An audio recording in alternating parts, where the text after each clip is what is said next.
That year the drought was severe, so the place where I lived had lost the crop. Our family has moved to another place to live, hoping for it to be better.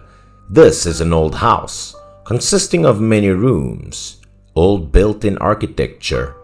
It looks slightly dusty and messy, but better than nothing. My father said to clean. The whole family can live here too, because this is the house of a deceased friend left for his father. So the whole family cleaned up. More than half finished, the house was also a lot tidier. That night, the three of us slept together. My older sister was about 15 years old at that time, and I was my second sister. At that time, I was only 10 years old. Behind me was Chi, 6 years old. But for some reason, I was struggling and unable to sleep. I felt a sense of insecurity from the next room. The room is ancient. My family is not using it, so I haven't cleaned it up yet. That word kept emitting a creepy feeling. Losing sleep for a long time, I also gradually fell asleep. But not yet profound, I heard chuckles emanating from that room. Laughter growing louder. The door slowly opened. I began to panic but still tried to stay silent in bed. And then out of the room suddenly came out two girls, white faces, white eyes, and a strange smile.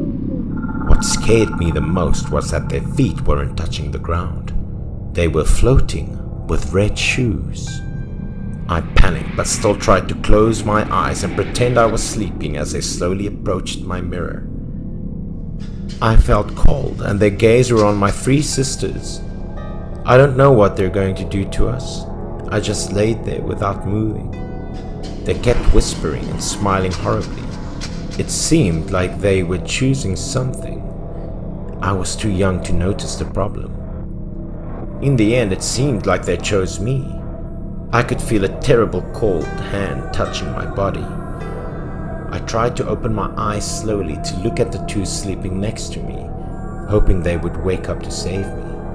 But they were almost in a deep sleep, not knowing what I was facing. I glanced at them, but what I saw was genuinely awful. They're just two dry bones with old clothes. They were standing right behind me and seemingly tried to pull me somewhere. I was so scared. I hurriedly pulled the covers over my body and then fell asleep without realizing it. In the morning, everything was still as usual, but I still do not dare to open the blanket. After a while, little Lily woke me up when she saw that I wouldn't wake up. I quickly woke up, got out of my bed and blanket, and shouted about the two women who came out from that room last night. But my older sister may not believe what I said. She thought it was because I had a nightmare. No matter how I clung and cried, my sisters still doubted and didn't believe what I said. I recounted everything I experienced last night to her and hoped Nissan will come and take a look inside that room with a frightened expression. After hearing my mourning, Nissan reluctantly walked over to the room to examine the interior to reassure me that there was nothing inside. And indeed, Nissan opened the door of the room so I could come and see inside.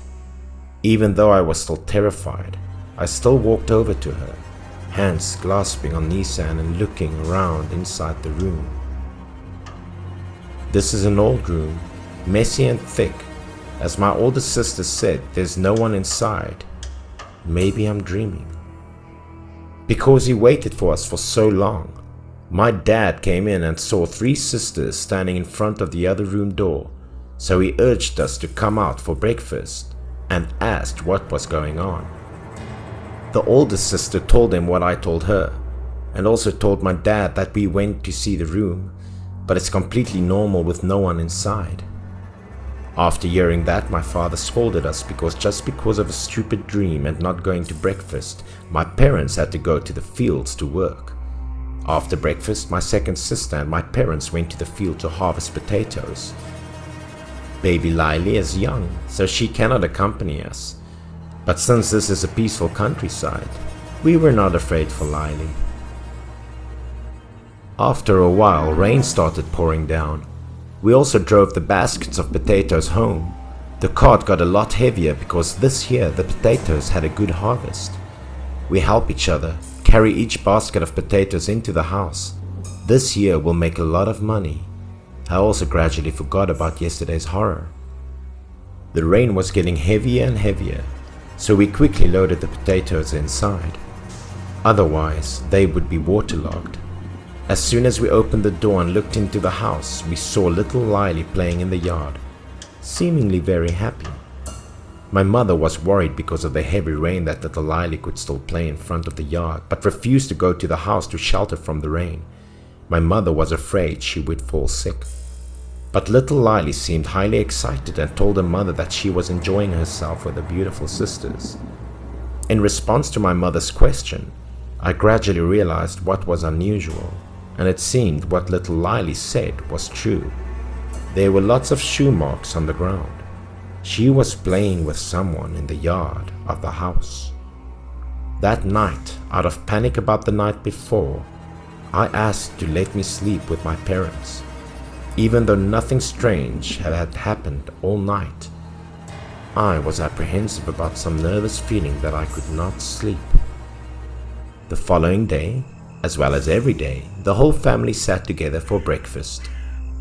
But Lily didn't eat anything, even when my parents told her to.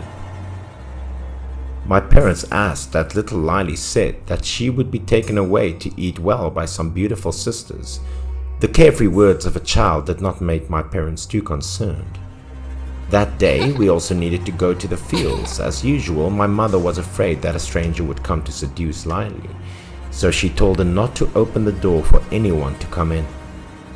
At that time, I was a child, so I didn't know what happened. I just felt a little insecure. So I asked my mother to bring Lily along with me that day. But my father seemed annoyed by it because little Lily often ran and jumped. It would take time to watch. The whole family would not be able to concentrate on farming. Everyone in the family was afraid of my father, so according to my father's instructions, it would not be a problem to lock the door carefully. My mother also thought so, so she obeyed my father. I'm alone in discomfort, but I'm too young to give my opinion. Before the door closed, I still remember clearly now, her white face, dark eyes and strange smile of Lily. She looked at me like a farewell. After that, we got into the familiar cart and left the house. After the field work, we could not see Lily playing in the yard anymore. When we came back home, it was strange that my mother called Lily repeatedly. After entering the house to search, my mother frantically ran out to inform everyone. The whole family was shocked. We split up to look for Lily. The older sister and I were worried about her. We ran around the village to see if anyone knew anything. My father entered the other strange room to search for her, and I was hoping that Lily was just playing hide and seek. But to our dread, little Lily was truly missing. After that, we stayed for a bit longer, then eventually decided to leave the heartbreaking place and move to a neighboring village. Years later, when I was much older, I heard that people came to clean and break the house down for farmland. Suddenly, while breaking down the fence, they accidentally bumped into something that seemed hard below the ground, so they decided to dig down to take a look below. After a while of digging, they discovered a big wooden coffin, which surprised everyone because ordinary coffins could not be that big. They opened the lid of the coffin to examine the interior and took the remains of the deceased so they could be buried somewhere else. All this so that the dead would have a proper place to rest. The coffin was indeed huge, holding at least 3 to 4 people. They also worked very hard to be able to open the lid to close the inside. But what was inside surprised them, and the story spread everywhere, which led my family to learn the reason why little Lily disappeared so mysteriously. Inside the coffin were the corpses of 2 women and a child. They were placed very neatly inside of it, and just like the workers described, there was a little baby girl who fitted the exact same description as Lily. The two women had turned to white bones, but the child looked like she had died recently. At that time, as I was older, I could speak my mind and realized Lily should have never been the one to get caught, because the one who should have gotten caught should have been me.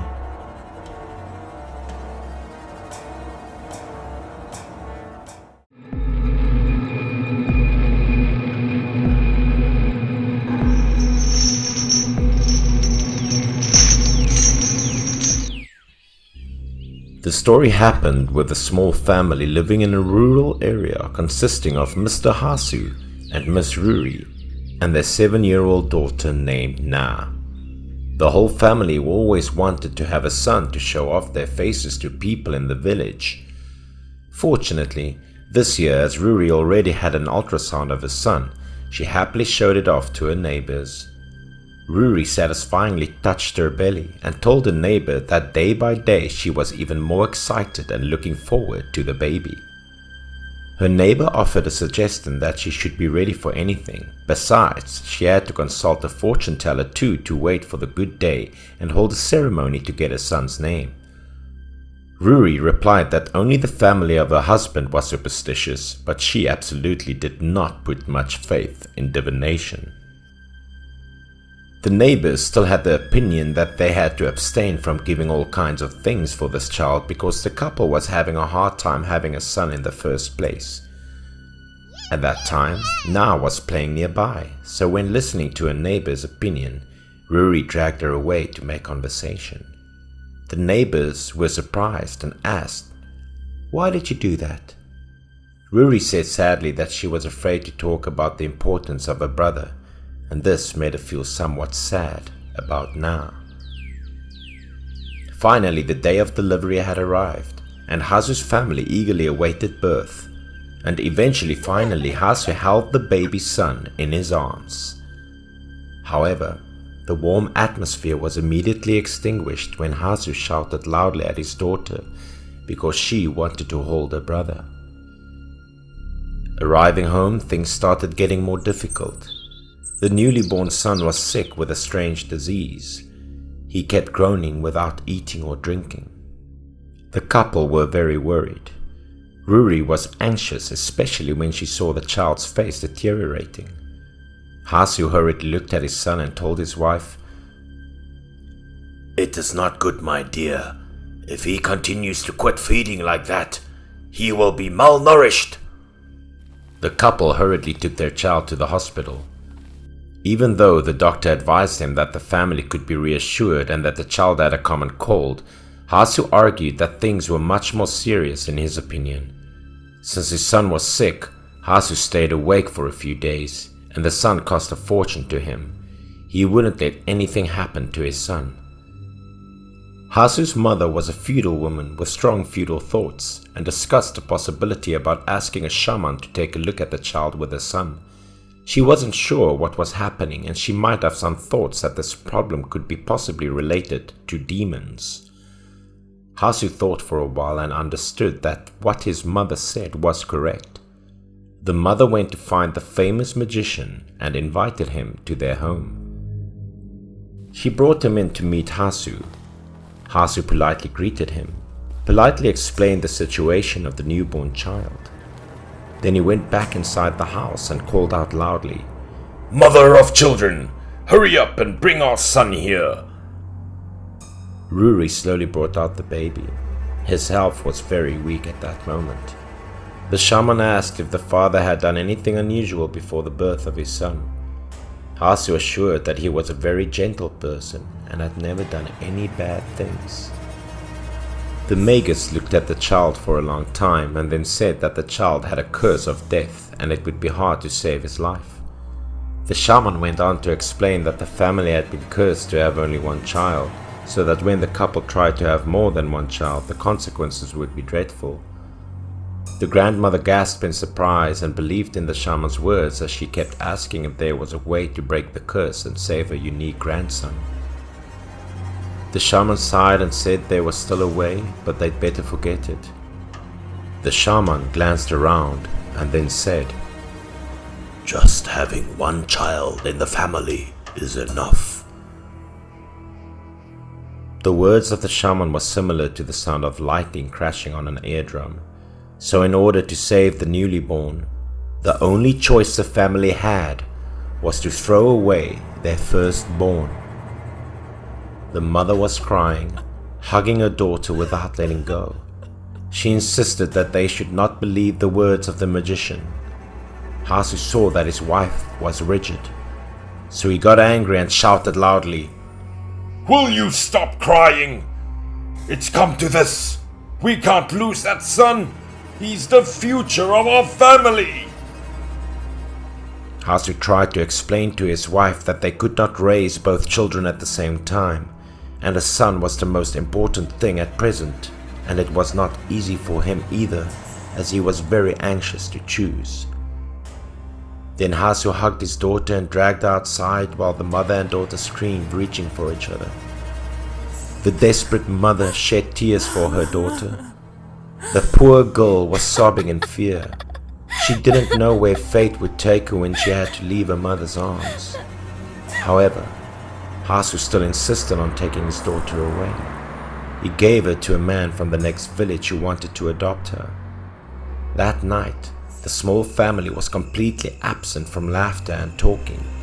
The atmosphere was strangely gloomy. The Hasu family and their young son slept very early.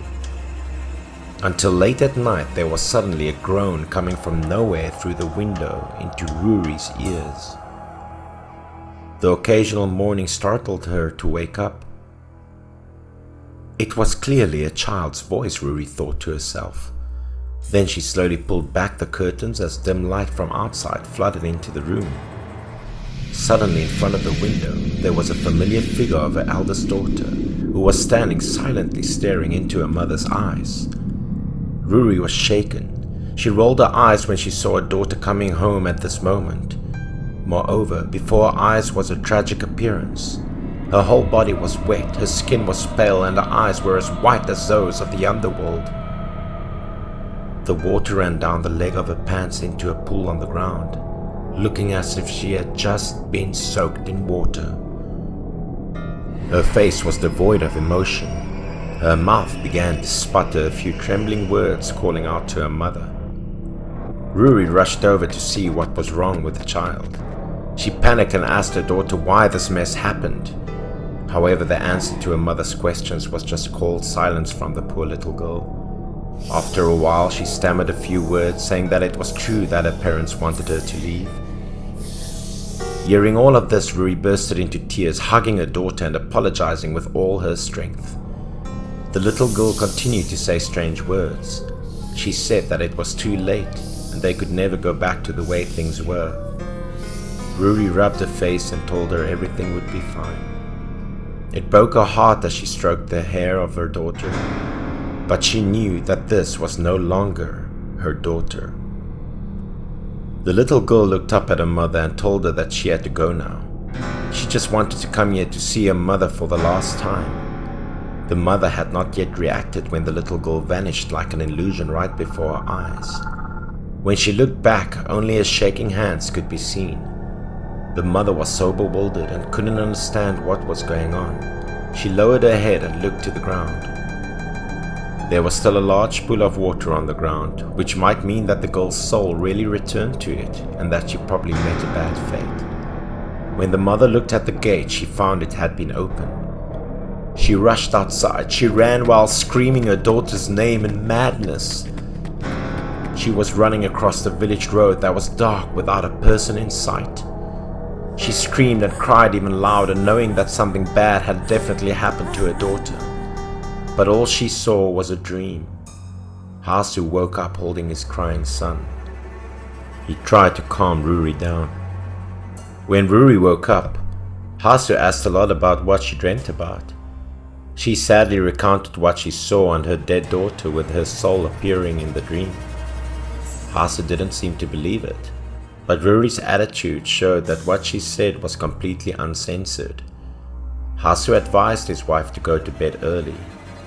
This time their family had many difficulties to face, so they had to try to overcome it all.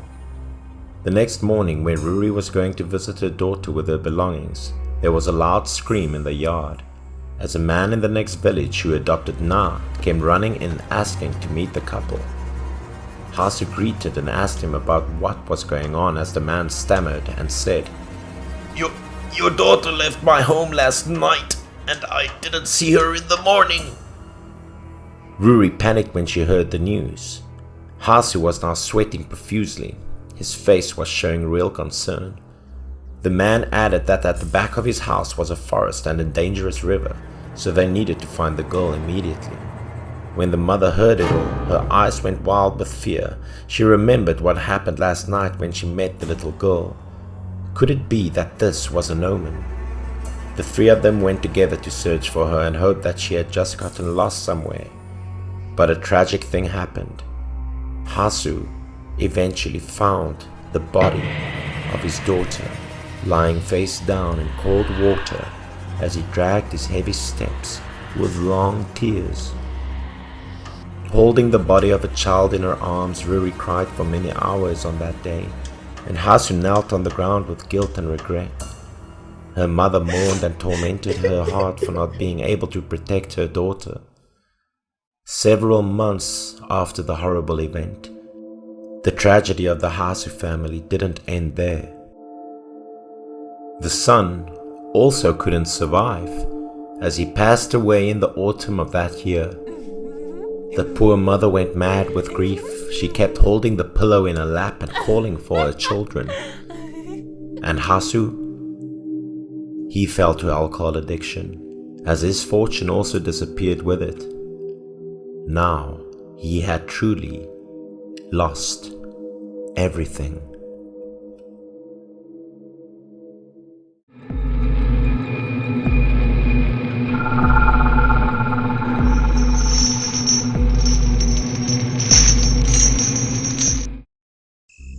This is a scary story that happened to a doctor named Coco. During her internship at a hospital, she repeatedly encountered horrors. The first time was when Coco and the female head of the department were on duty together during the night shift. It was almost 12 o'clock at night, so the head of the department was feeling hungry. She asked Coco if she wanted something to eat. Coco, also feeling hungry since she only had eaten a bowl of noodles earlier that afternoon. Coco immediately got out of her seat, happily asked the chief doctor what she wanted to eat, and decided to go to the convenience store which was opposite to the hospital to buy something. At the first time when she was placed to work at this hospital, Coco did not dare to walk the corridors alone at night, because it was very long and dark. The surrounding space was silent. Only the sound of footsteps echoed. It would make people feel frizzy at first, but after time they would get used to it. Coco stepped out of the hospital and slowly crossed the street to see the convenience store right in front of her. Halfway across the street, the light from oncoming traffic lights made her feel dizzy. Coco turned her back to look back and realized it was a large bus. The appearance of the bus made Coco feel very strange, because buses like this didn't usually run late at night. Although she was not far away, she could not see the bus properly. The inside was blurry and looked very dim behind the lights. Coco did not care much about it as she quickly walked into the convenience store nearby. After choosing some items to buy, Coco brought them to the checkout counter to pay.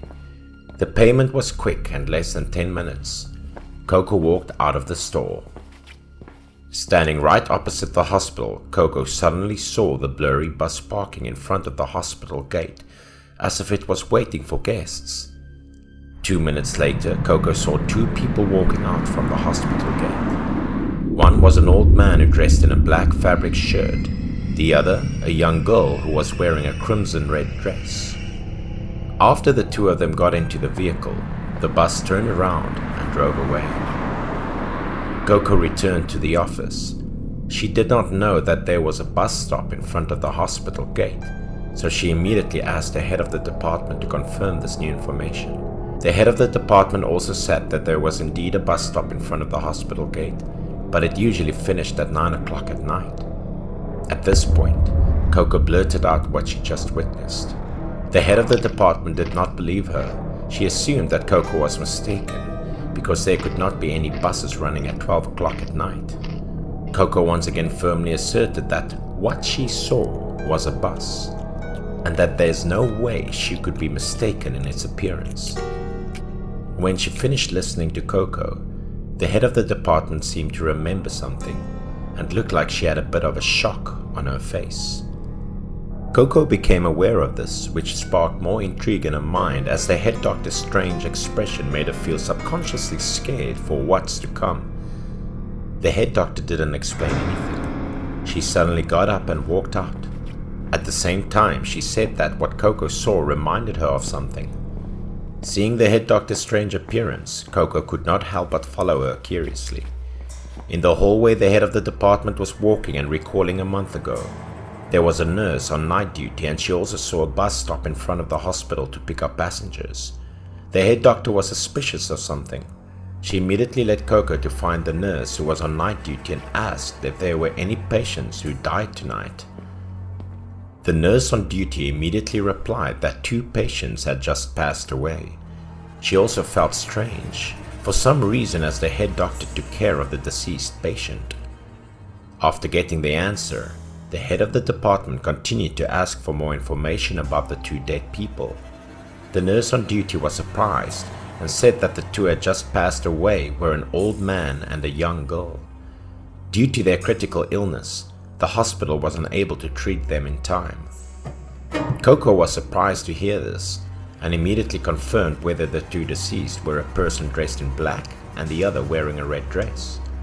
Suddenly, the nurse next to her was astonished. She wondered how Coco was able to tell what the 2 deceased patients looked like. The nurse went on to confirm that the 2 died just as Coco described it. The old man died first. He was dressed in a robe by the family earlier in the hospital. The young girl had suffered a stroke and died 2 hours later in the red dress she wore before coming to the hospital. Coco was stunned and in dismay for a few minutes when she realized that the 2 people she saw must have been ghosts. Seeing Coco's unstable expression, the 2 nurses expressed concern and couldn't help but wonder what happened to her. At this point, the head of the department told the 2 nurses what Coco had seen. The story shocked the 2 nurses. They became more and more worried because something similar had happened before. Last month, a night shift nurse accidentally saw a lot of people picked up by a bus at the hospital gate. Later, she found out that they were all dead patients from the hospital. Since then, everyone assumed that it was a bus coming from the underworld to pick up the souls of the dead. The second thing that Coco witnessed happened in the hospital's pediatric department. That night, Coco was on shift duty. In her spare time, she went online to read the news for entertainment. At this moment, Coco suddenly heard a lot of loud footsteps, children and laughter in the hallway outside the door. Children were active. They joked and ran loudly in front of Coco's office, which made her feel very strange. It was almost 12 o'clock at night. Usually the kids should have gone to bed already. Out of curiosity, Coco decided to go outside and take a look. She opened the door, leaned forward and looked out. The lights in the corridor were switched on alternate. There were dark and light spaces. Coco looked into the direction where there were footsteps and children's sounds, but could not see anyone. Coco turned her head to the opposite direction, still unable to see anyone. She thought she must have misheard something, so she intended to go back into the room and then close the door slowly. However, when Coco was about to close the door shut, from the end of the hall there suddenly came a burst of children's giggles. Coco immediately stepped out and suddenly saw a figure of a boy running across the corner of the dark corridor. Coco did not think much and quickly chased after the child to see what he was up to. She ran to the end of the hallway and then turned into a dark corner of the hospital. Finally, Coco saw a boy standing by the window. Coco walked over and gently told the boy to go back to the resting room. At the same time, she asked why the boy was not sleeping since it was late. Hearing Coco's question, the boy slowly turned around. It turned out that this was the patient's room 402. The boy suddenly laughed happily, saying that he was playing chase with a little girl, so he didn't want to go to bed early. Coco looked back, but did not see a little girl he was talking about, and urged him to go back to his room to sleep. Having to go back to the room, the boy expressed regret. Although Coco said that there were no girls here, the boy insisted that the girl next door asked him to go out. Coco wondered and asked him which room he was referring to.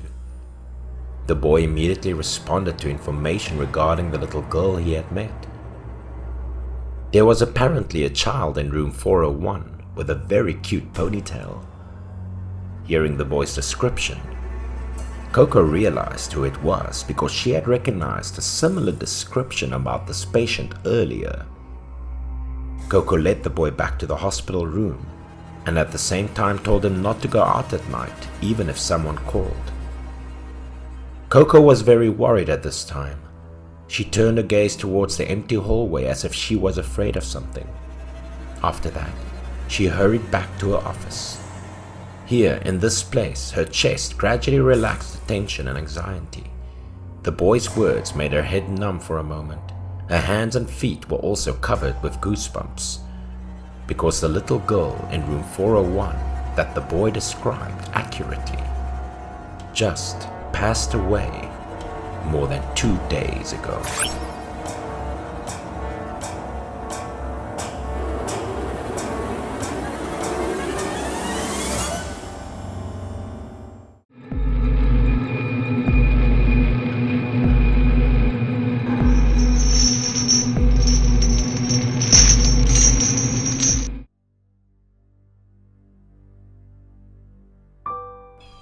This terrifying story happened to a man named Goro. Goro hurriedly arranged work that day because he needed to get home quickly to take his mother to surgery for a tumor. Because it was the last flight of the day, Goro arrived late and the airport was also less crowded than usual.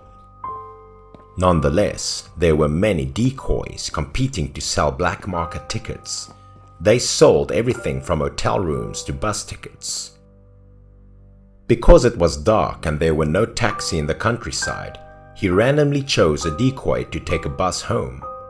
The bus owner who had just met him was rambling and advertising his service, which was to bring guests door to door and drive extremely safe.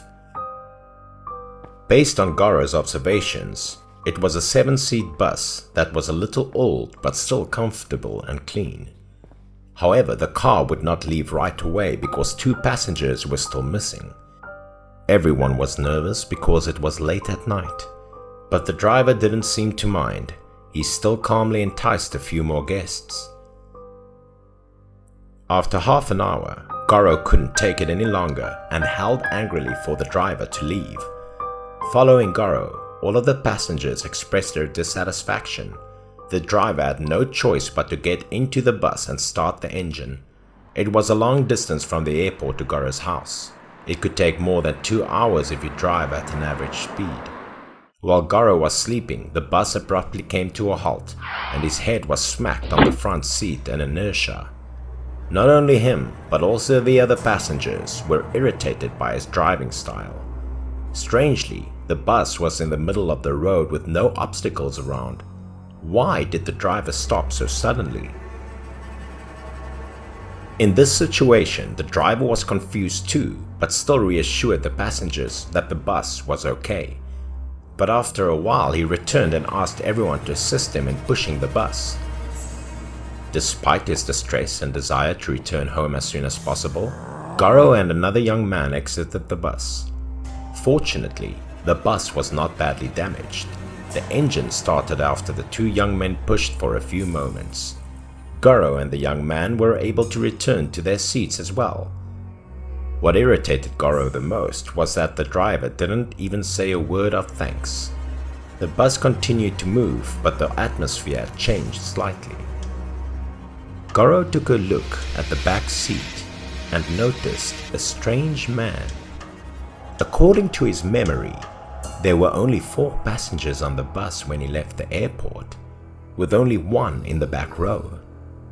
So when did the man board the bus? Anyways, Goro did not doubt or be curious because he believed that the driver had picked up more passengers while he was pushing the bus. Then he slept again to regain his strength, secretly hoping that nothing bad would happen the rest of the way.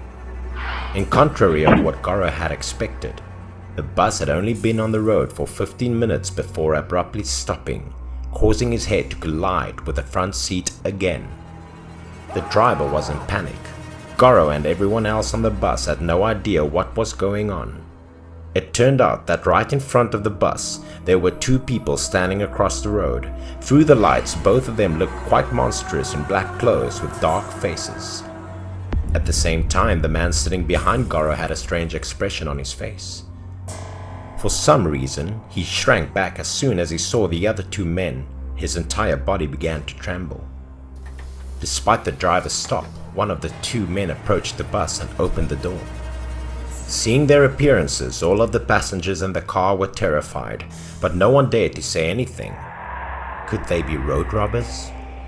Following the over 2-meter tall guy was a guy with an extremely bulky body who appeared to be as frightening as the other guy. But they did nothing, neither threatened nor robbed. But all they did was walk to the last row of seats, grab the collar of the man sitting behind Goro, and dragged him away. Goro happened to glance at him as he passed by, but the tall guy's gloomy thin face and soulless eyes scared him to death. The 2 strangers kept escorting that little man away. They looked very monstrous. Then they disappeared at the end of the road. When their figures were gone, everyone breathed a sigh of relief, but they all didn't know who they were, and when did the other man get in the bus. The driver insisted that he would never let anyone into the bus again on the way from the airport to here. Even the young man in the back seat was surprised when the man in the seat next to him appeared. The driver suspected that these men were creditors and just wanted to arrest him. Despite the fact that it was a little confusing because of what had just happened, the driver had to let the bus continue because it was already dark. It was a good thing they weren't street bandits, because it could have been very dangerous. Goro, on the other hand, couldn't stop thinking about that man.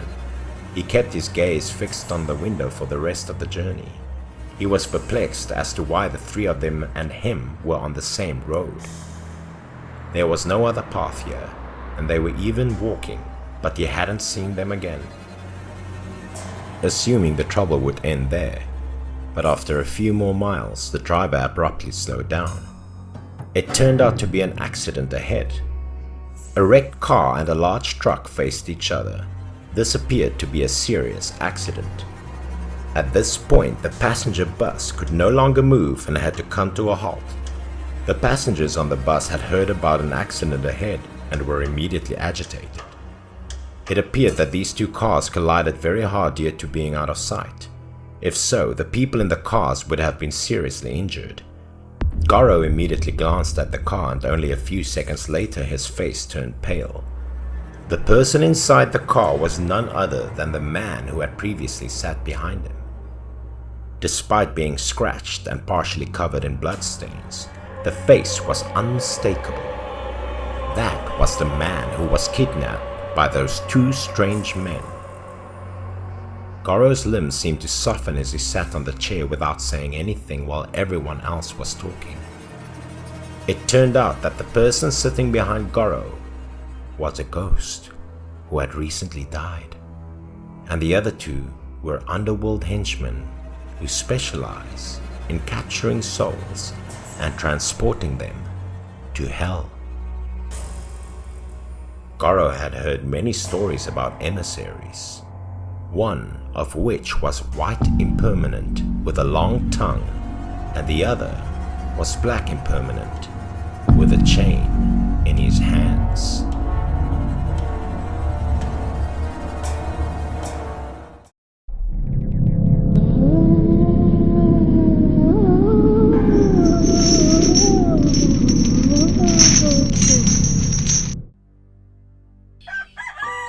This scary story took place in a rural area where there was a frightening place for the villagers, the shooting range. Every time seeing the children rushing to the edge of the forest, people would immediately guess that another criminal was about to be executed. Children and even adults also pulled together to the edge of the forest to see the wicked being punished. It could be said that the children in this village came here for the primary purpose not to see the execution of criminals, but to pick up shiny bullet casings to bring them back. Among them was a boy named Sun. For some reason, as soon as people looked into his face changed. It turned out that the person who was about to be shot was Sun's neighbor. That girl had grown up with him and was the one who treated him very well. But what he couldn't imagine was, why would such a kind, gentle person be a criminal accused of death? But even if Sun didn't believe it, he had to believe it because in front of him were two policemen, guns in hand and ready to shoot. Moreover, on the wooden plaque worn on the chest of prisoners with their names engraved, how could it be confused? The other sinner was worried, holding her breath, waiting for death as much as Sun was so nervous. His face was blank. He couldn't say a word. And whatever came would come. The gunfire resounded throughout the forest. The birds panicked and flew away, breaking the quiet atmosphere. While Sun stood still thinking, other children, after the gunshots rang out, hurriedly searched for precious bullet casings. One of them, just a few minutes later, was holding a bullet shell in his hand, with a happy face, loudly boasting to his friends. While the other child happily laughed, Sun, at that time in another corner, did not know what he saw, but his face was extremely strange. It turned out that in front of Sun's eyes was a pink hairpin, but there was no girl here who was brave enough to come and watch the execution. So whose hairpin was this? Out of curiosity, he bent down and carefully brought the clip up to eye level to observe. It looked quite old, like it had been used many times. Thinking for a long time, suddenly Sun's face darkened. If he remembered correctly, it must be the hairpin of the girl who was shot earlier. At that moment, the boy who had just picked up the bullet just now thought that Sun had obtained the bullet and ran to ask. As soon as he saw his friend coming, Sun quickly brought the hairpin to hide behind his back, stammering and saying that he still hadn't picked up anything. Seeing Sun's strange appearance, the other child felt a little weird, but didn't care much and followed him back. When the two children got home, the sun had already gone down behind the mountain. After returning home, Sun didn't say anything and went straight to the bedroom. At this time, lying on the bed, Sun immediately brought out the hairpin he had picked up earlier. His eyes filled with tears, thinking about his neighbor. Thinking of this, he immediately put the hairpin under his pillow in memory of the gentle neighbor who used to treat him very well. But it seemed that his hairpin could not bring Sun beautiful dreams, but instead, strange things. At midnight, Sun's face suddenly turned pale. His breath was panting as if someone was pressing him. Immediately after that were the strange sounds. The more he listened, the more they sounded like a scary moaning, crying sound. Sun's face was getting worse every day. His eyebrows were frowning, he couldn't breathe. Sweat had been dripping all over his shirt ever since. In the distance appeared a figure of a woman approaching. She became more and more visible with a horrifying face, two sunken black eye sockets. Not only that, but she stood in front of Sun's bed constantly moaning. Her hand with sharp claws was frequently directed at him. Then the woman rolled her eyes, opened her mouth wide, and rushed straight to where Sun was lying. Soon the scary girl's face was close to Sun's, making it harder and harder for him to breathe, his heart racing. Sun tried to struggle with all his strength, shouted loudly and opened his eyes. Hearing the screams of his parents in the next room, they rushed past. As soon as he saw them, Sun hugged his mother and cried. While crying, he kept repeating the words, "Ghost! Ghost!" With tears in his eyes, Sun told his mother that he had dreamt of their neighbor. Not only that, but she also attacked him. When Sun's mother heard about this, she was very worried. But Sun's father was different. He was extremely angry because he thought that he was talking nonsense. But seeing Sun's face more and more scared every time, the mother thought that maybe there was something hidden behind it. Then the mother leaned down, graciously reassuring Sun and asking about her. Hearing his mother asking about it, Sun did not hide anything, quietly putting his hand under the pillow. Then he took out the hairpin and said that he picked it up at the execution site, and this was what the neighbor had been wearing before she died. After hearing this, Sun's parents' faces darkened. Both panicked and were terrified. Sun also said that the ghost kept asking for the hairpin. Knowing that this item belonged to the dead person, if he was not careful, the spirit of the dead would follow him forever. So the mother was extremely angry, yelling at him. Why did he go to pick these things up and take them home? The mother turned to her husband, told him to keep the hairpin and would handle it first thing in the morning. After saying that, Sun's father immediately took the hairpin to go out, and his mother gently hugged him and comforted him. Because Sun's mother was uneasy, she sat beside his bed for several hours until he fell asleep. She quietly went out. But unexpectedly, right after she left, Sun had a nightmare. He continued to dream about the neighbor with a horrific face. All that night, Sun's family could not sleep, and every once in a while they heard his panicky screams. One night of terror finally passed. The next morning, as soon as the sun came out, Sun's parents invited the village elder to come help.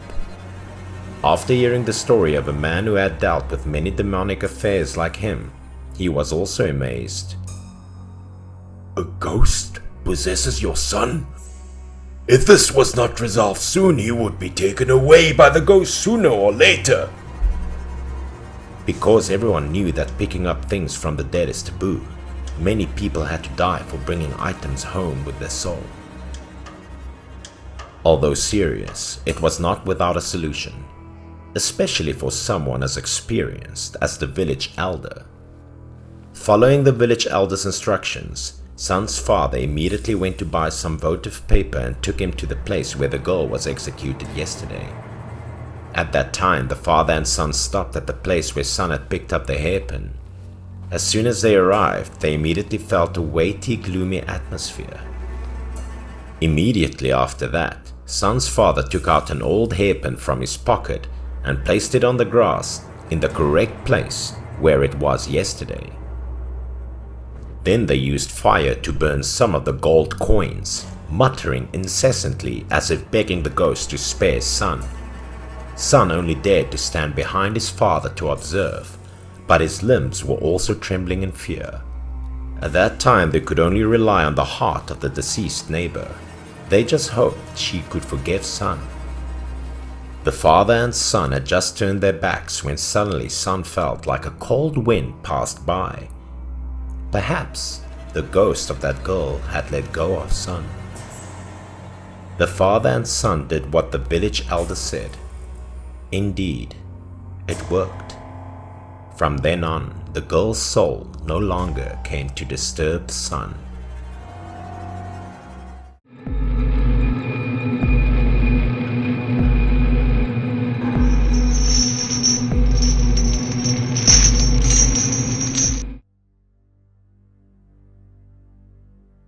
The scary story happened to a guy named Tengu.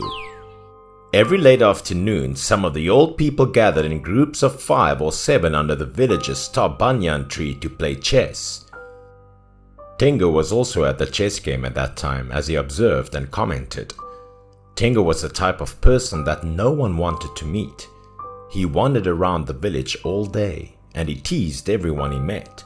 He made many people feel uncomfortable. Originally in a village, he was a thug. He did not research anything, hence before everyone's reaction, he immediately rolled his eyes and did not respect anyone. The village leader was furious, and he ordered that Tengu be punished for offending others. As a result, he simply left. He still tried to turn his head and sneered a few more phrases with a tone that everyone suggested he had spent playing chess for a long time. In his free time, he had nothing to do. Tengu asked people to join in playing cards. He must be a gambling addict. Because everyone knew Tengu didn't have money in his pocket, no one would allow him to play. Even among them, some individuals looked down their noses at Tengu and just gave him a fleeting glance before walking away. While they played cards, they talked about an ancient tomb, the tomb located in the western forest. In the tomb, there was a big fox. The fur of the fox was worth thousands of gold. Whoever found this fox would be rich. Tengu immediately showed great interest when he heard the story. However, the western forest was a dangerous place. Tengu seemed unconcerned about the threat. He eventually located the tomb that the others had indicated after more than 30 minutes of trekking. The tomb appeared to have been there for a long time. Even the inscription on the stele had faded and couldn't be read. Because he thought the tomb must have a big fox in it, Tengu patiently hid at the foot of a tree and waited from afternoon until nightfall. Suddenly, Tengu looked surprised, as if he couldn't believe what he was seeing. It was exactly as they said. A red fox had appeared from underneath the tomb. Tengu couldn't hide his joy when he saw the size and fur of the fox. Tengu had never seen any red fox before. If he caught it, he would have a great treasure to sell. The fox appeared to notice that it was being followed. With the ghostly eyes, it returned the stare. Tengu couldn't sleep at night because he couldn't get his mind off the fox. He spent all night to prepare the necessary supplies to trap the fox. Early in the next morning, Tengu went into the forest and carried his handmade trap prepared from last night. After setting a trap, he hid behind a tree. He held a large stick and waited. Tengu fell asleep due to the rapid passage of time. Tengu was finally awakened by groaning after a lengthy sleep. He cheerfully looked and anxiously awaited the results of his rope trap. Indeed, the fox was trapped. The fox's one leg was tangled in the rope. No matter how hard the fox struggled, the fox couldn't get out. Tengu immediately had the opportunity to carry the stick and rushed out as quickly as he could. He intended to kill the fox with one blow of his stick. He swung down his stick and shot right at the fox without hesitation. The powerful blow struck the fox's hind leg. It caused the fox to splatter blood, but it also broke the rope. The fox seized the opportunity and dashed towards the lair beneath the tomb with the last of her remaining strength. Tengu tried to keep up, but he couldn't. It was deep and dark inside, and the cave's entrance was narrow, so there was no way to catch her. Outside, Tengu can only be irritated because there was nothing he could do.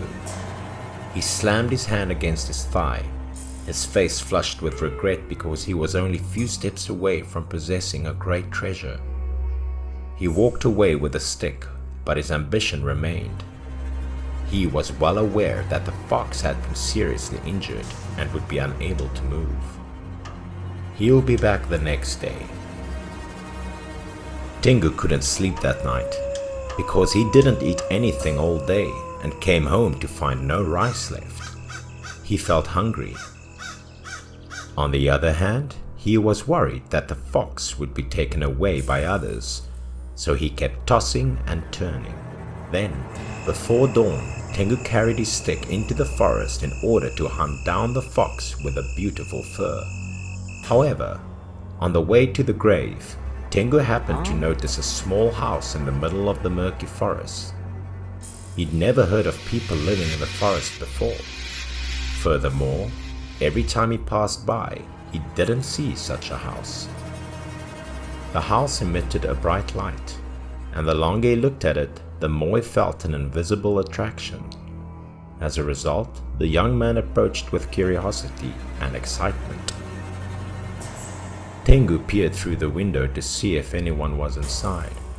Then his eyes glowed with surprise and lust.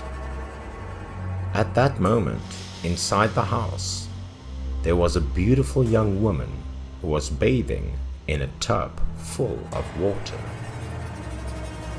Furthermore, the girl, after discovering Tengu, turned her back to perform some seductive actions in order to invite him in. He couldn't say no to this invitation, obviously. Without a doubt, he opened the door and walked into the house. The delinquent rushed over and extended his hand to the young woman, who stood up and covered her body with a towel.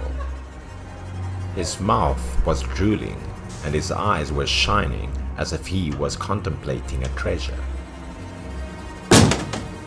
Tengu was now unable to control his actions. He took off his shirt and embraced the girl. But then, the main door was opened, and a group of strange young men who were wielding weapons stormed in. Tengu was quickly subdued by the young boys, who tied his hands and feet so tightly that even if he grew wings, he would be unable to flee. After that, they dragged Tengu out into the forest and tied him to a large tree without giving any knowledge of why. It was almost as if everything was pre-planned. Tengu couldn't think much at that point. He could only cry and plead for his life, but to no avail. One of them, who appeared to be enraged, walked over with a large wooden stick, placed it on the criminal's head, and growled with wide eyes. He didn't say anything. He raised his stick to gain momentum before slamming Tengu in the shin with a powerful blow. There was a cracking sound as his leg was broken. Tengu's eyes were wide and the sound from his mouth rang out in the forest. He was engulfed in excruciating pain. Tengu had already passed out, and by morning he collapsed as he was still tied to a large tree. Fortunately, a hunter came across him and brought him to the village for treatment.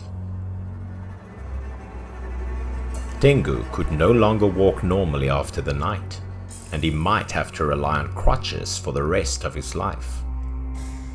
Tengu had a feeling his broken leg was related to the red fox.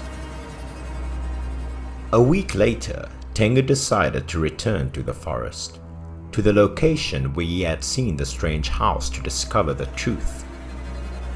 Indeed, when he arrived, the house was nowhere to be found. Only a group of wild foxes were running around. It seemed that it was possibly the revenge of the fox elf herself.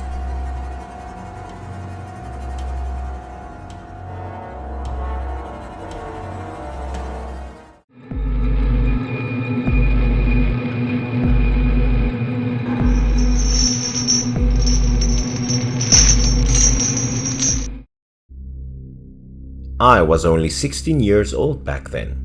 The mad old man and his strange stories are what I missed the most about the small village. He used to obstruct our path and claimed that on the Forbidden Mountain lurked a cannibal fox, hungry for our flesh.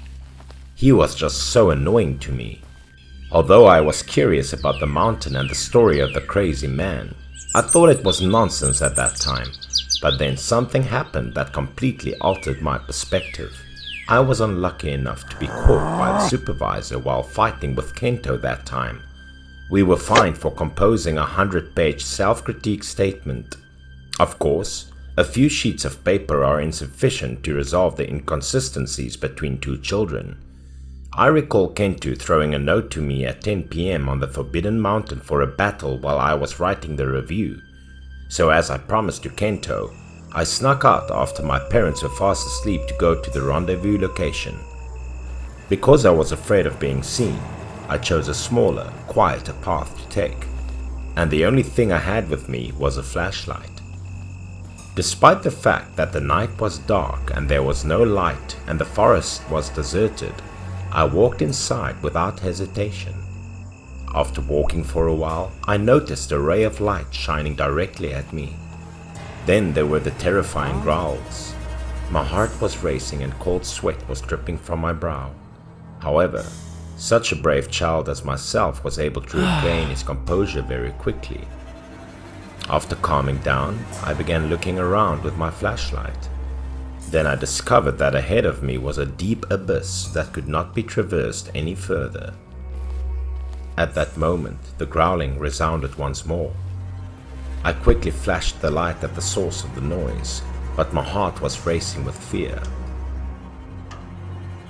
That ray of light reappeared beneath the dense forest with a strange attraction. I had no idea why, but I was curious as to what it was. With that in mind, I stretched my muscles and prepared to chase the light. While I was distracted, that ray of light that had somehow gotten closer. Fearlessly, I pointed my finger in that direction and exclaimed, "You! Step back for me!" However, after my yell, that light not only didn't stop, but also fled. Of course, I immediately pursued with ferocious zeal. Now that I think about it, I'm not sure why I did it. I ran as fast as I could, sweat pouring down my sleeve, but I couldn't keep up. When I came to a halt, I found myself in a strange location with no one around. Not only that, the surrounding air was also strangely murky and cold. Fortunately, after walking for a while, I discovered a lot of lights. Thinking it was the light from the village, I dashed over without a second's hesitation. But as I got closer, I noticed a lovely scene with lanterns and cherry blossom petals blowing in the wind. Despite the fact that it was a strange world, I couldn't figure out why this place felt so familiar to me. Instead of returning to the same road, I continued forward and came across a large stele blocking in the middle of the road. There were strange words written on the stele, and even though I tried to read them, I couldn't figure out what they meant. I then walked around the stele, taking few more steps. I became enthralled by the scenery ahead.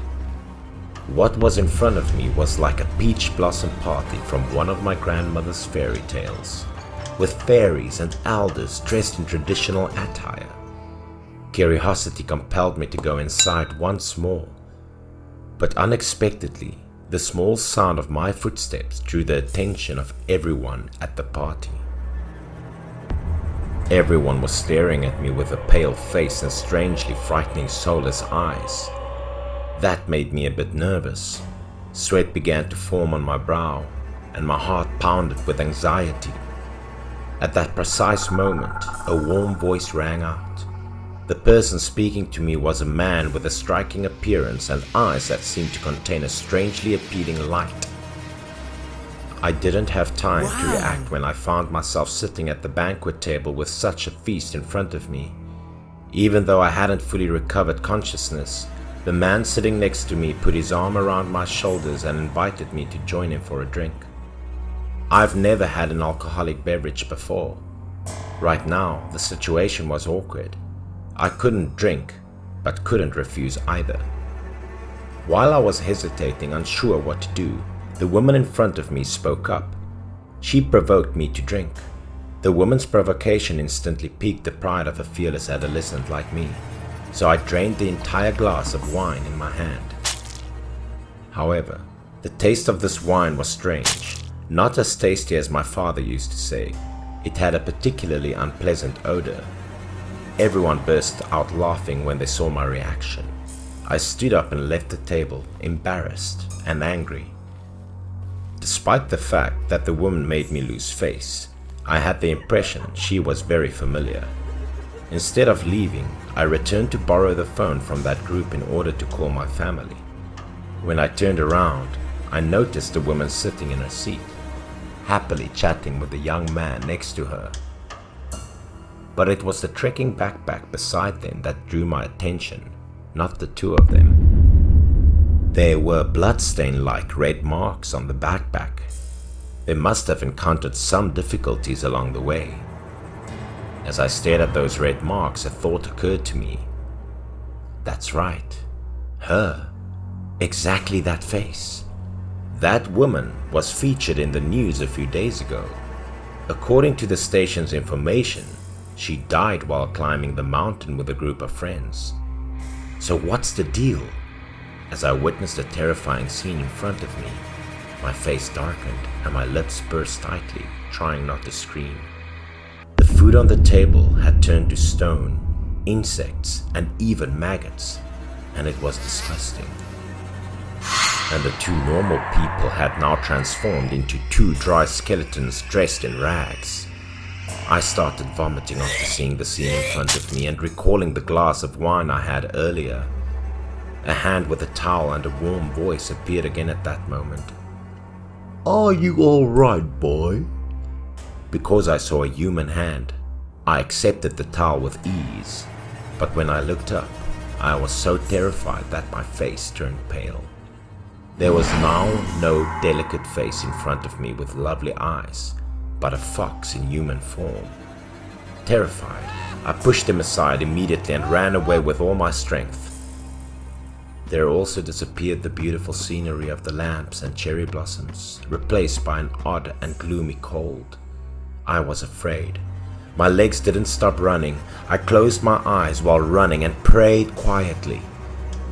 Unfortunately, I trickled over a big tree root because it was night and in the dense forest. I rushed forward disorientated and crashed my head into a nearby tree. I couldn't remember anything after that. I was lying in my own room when I opened my eyes. And next to me was my mother with a glass of warm milk. According to my mother, Kento found me unconscious under a tree in the forest. I hadn't woken up yet. No matter how he shaked or called, seeing that, he had no alternative but to carry me home. I breathed a sigh of relief when I heard this. It was a nightmare to think about everything that happened yesterday.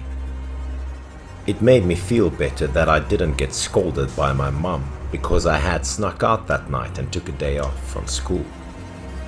But just when I was leaning over, I felt like I had something in my pocket. When my hand reached out and I found a handkerchief, my face again darkened.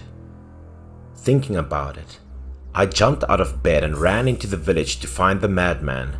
Perhaps about this nine-tailed fox, he would know something. But different from his usual appearance, when he saw the handkerchief, his whole body trembled, full of fear. He only murmured in his mouth extremely strange words instead of answering my question. "Demon! He's back!" Then he told me to take the towel back to the mountain or a demon would come to the village. A thick black smoke came out of the prohibited mountain after I threw the towel back. After that, Kento always baited me because when I walked into that forbidden mountain, I was scared to death. However, I didn't care because I knew that there was a fox elf in that forest, that fearsome cannibal.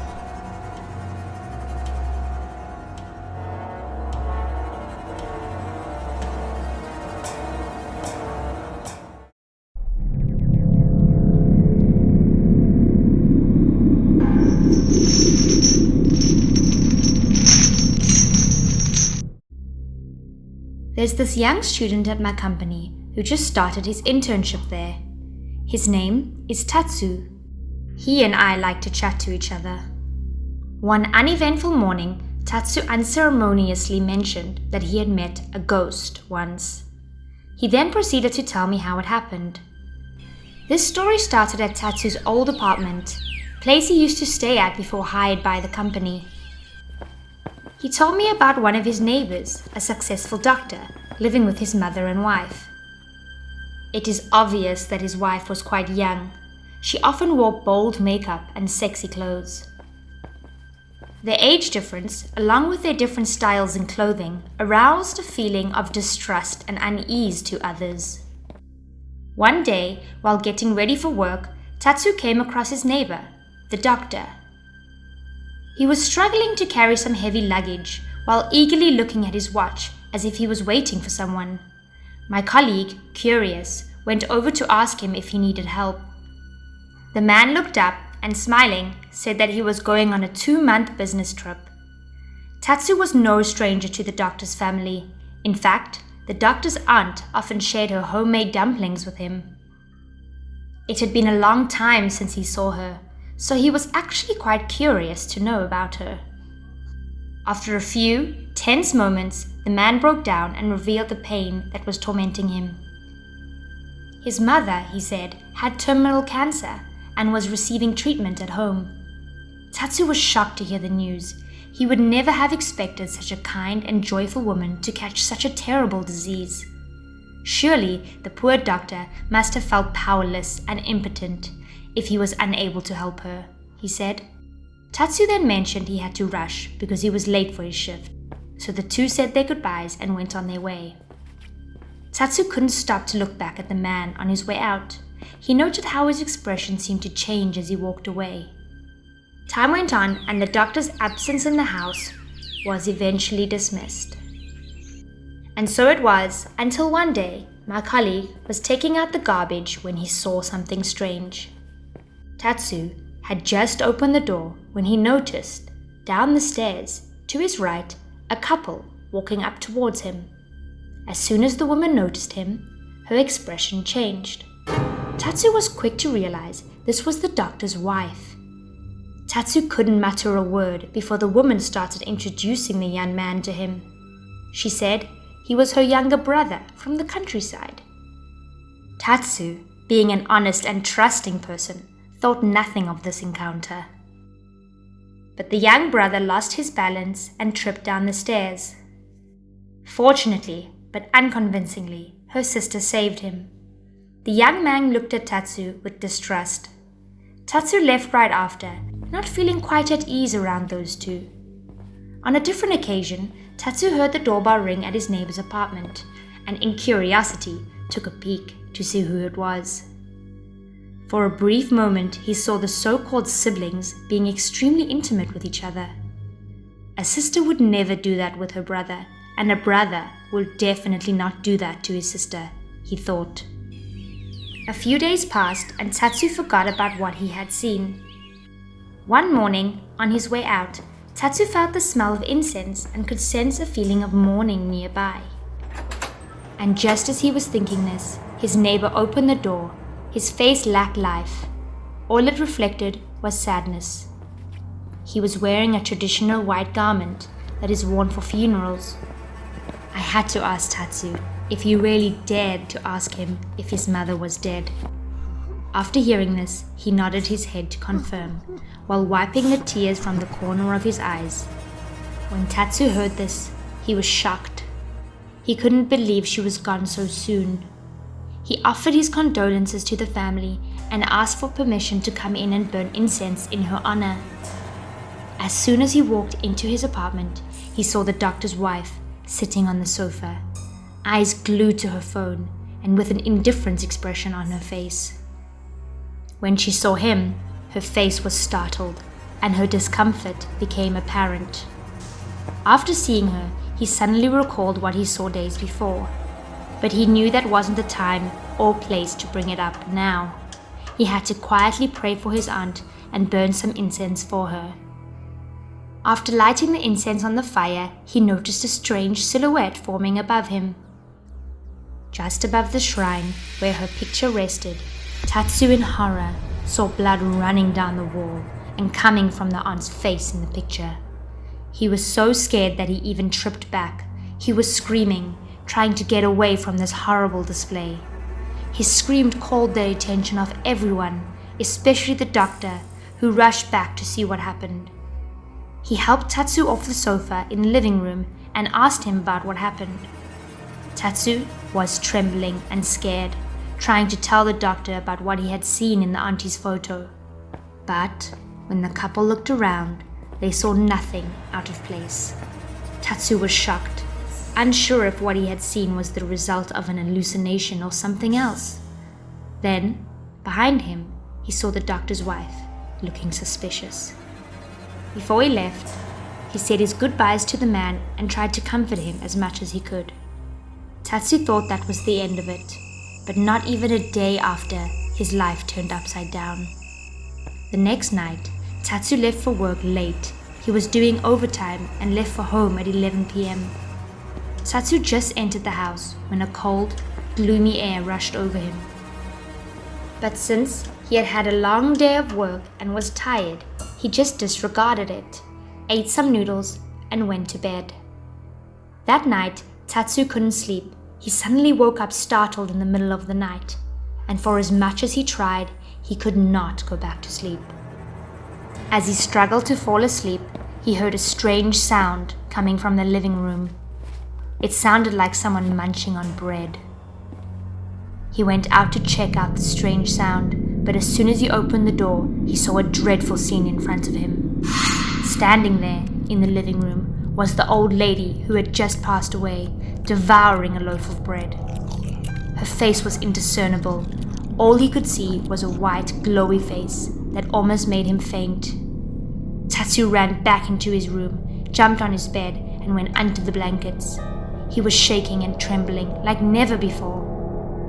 His whole body was wrapped up in blankets. He could barely control the shaking as he tried to pray for help. After a moment of silence, the lady's soul slowly opened his door and walked in. She walked right to his side. Her face was as bloody as in the picture he had seen at the funeral. Tatsu was shaking, begging for his life, but the woman just stood there and with a calm voice told him about her demise. She said that her daughter-in-law refused to feed her and so she starved to death. She only spent her time with another man while her son was away. Hearing this made Tatsu feel unsettled. He wanted to ask her why she was not haunting her daughter-in-law instead of him, but he was too scared, but eventually did so. The lady with the croaky voice told him that she could not enter the house for there was something stopping her. This is why she came to ask him for help.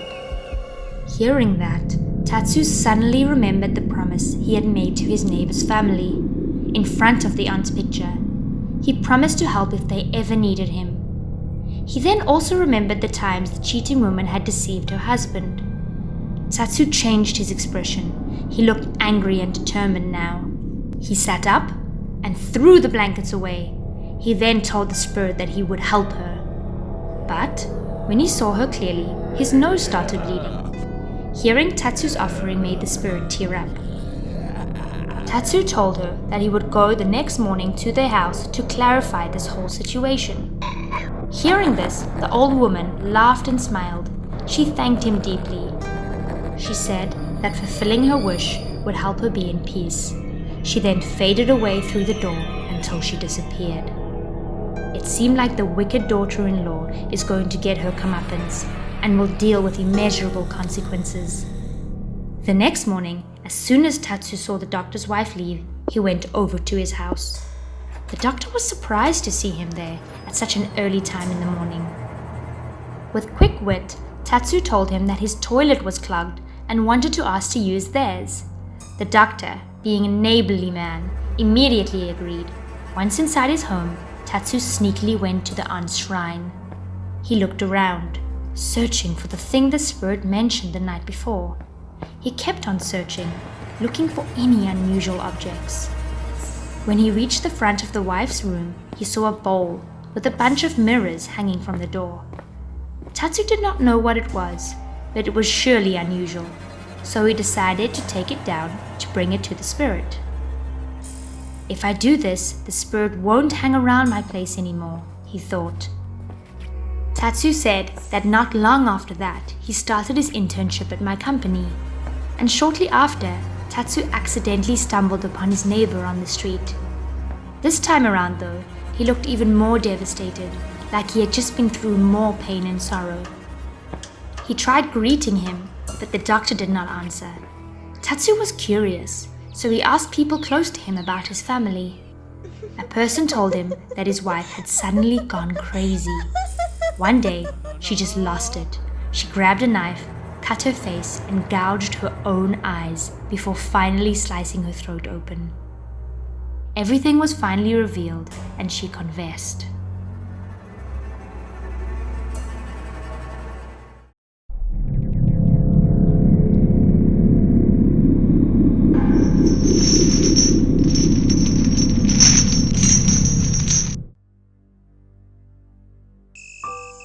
The story I'm about to tell happened to a young couple who had just moved into an old, cheap apartment in the city to start a new life.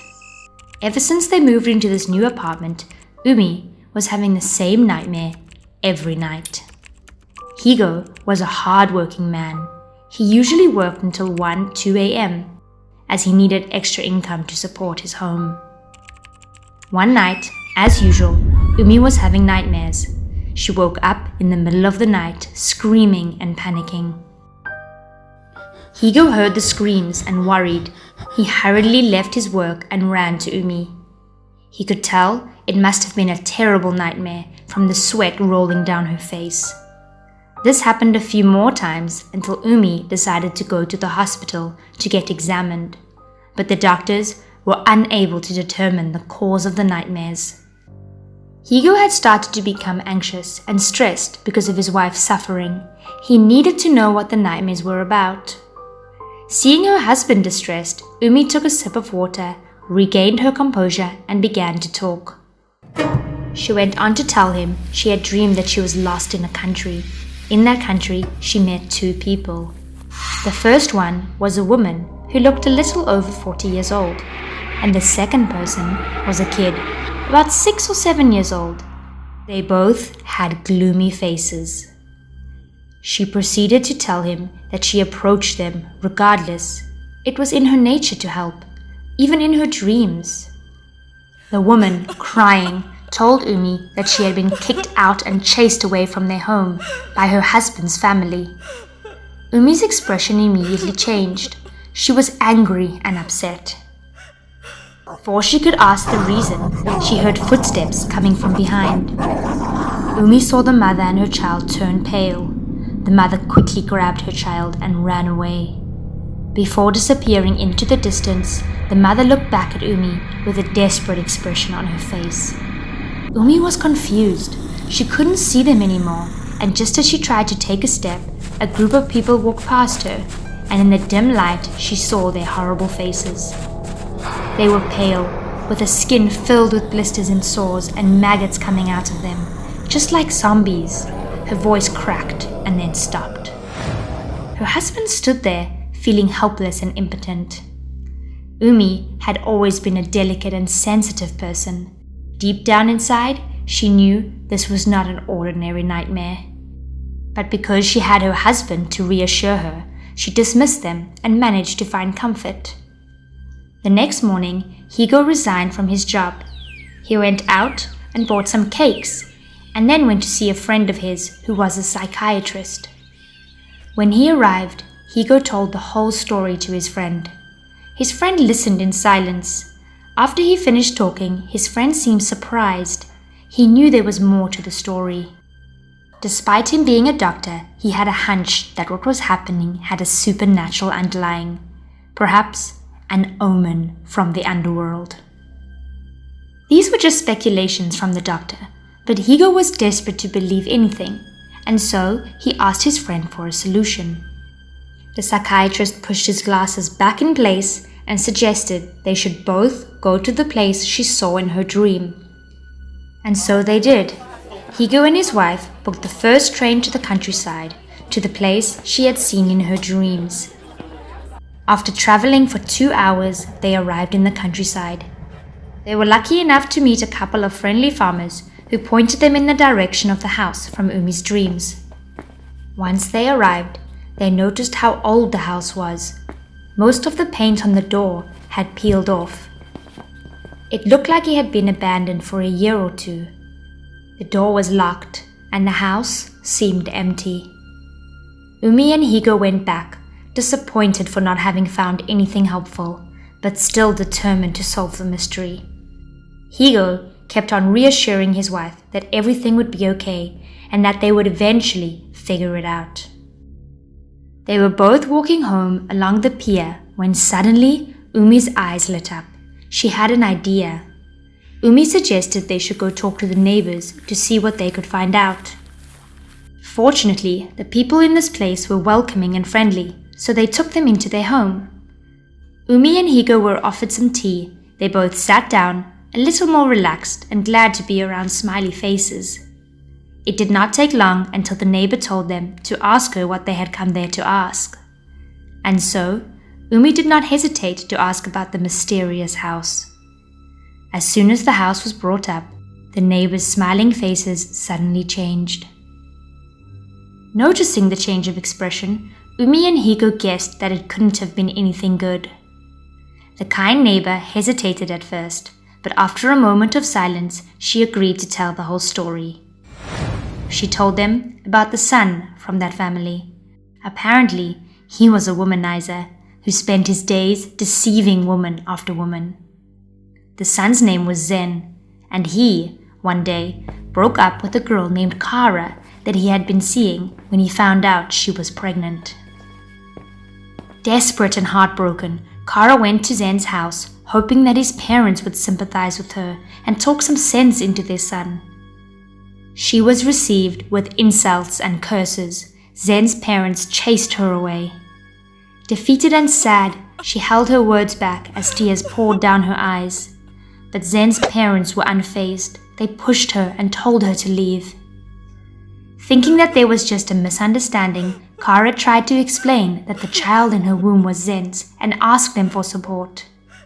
But the more she talked, the angrier and more aggressive they became. They threatened her to leave, or else. Then, without a trace of shame, they pushed the pregnant woman out of the door. Despite receiving terrible curses and insults, Kara tried to stay strong. She had to be now. That night, Kara stood outside their house, banging and begging to Zen's parents for help. And yet, they did not care. To this day, the villagers remember vividly the cries of that woman. By midnight, the crying had stopped. Kara was exhausted. She left, walking disorientated. Kara walked for a while when it started to rain. The rain started to pour down hard. She had nowhere to stay, and mad from the disappointment, she just kept on walking. She cried and cursed at the man that brought her such misfortune, but not without taking on the blame herself as well. How could she have been so naive to trust someone that much? Some say they saw her walk into the forest. For what reason? One can only guess. The next morning, the people from the village had gathered at the bottom of the cliff, Zen's parents included. That morning, someone had brought the news of a pregnant woman that was found dead by the cliff. To no one's surprise, it was Kara. She lay there, dead, but with her eyes wide open and with an angry expression. The villagers didn't take long to come up with rumors about her death, and so Zen's family buried her body deep into the forest and then fled from the countryside. Higo and Umi listened perplexed. What they had heard confirmed to them the cause of her nightmares. They said their goodbyes and went on to search for Kara's burial place. After a while of wandering in the forest, they stumbled upon a rising mass of ground. They figured this was the place, even if there wasn't a tombstone. The next day, the couple brought some monks to chant and bless the place to allow Kara to transcend to the next realm. They also carefully cleaned up the area and set up a tombstone for Kara. Once the rituals were completed, Higo and Umi felt at ease. They lingered for a while longer there, taking their time to talk to Kara and her daughter, or at least what was left of them. After that day, Umi no longer had nightmares, but what transpired that one fine day never left her.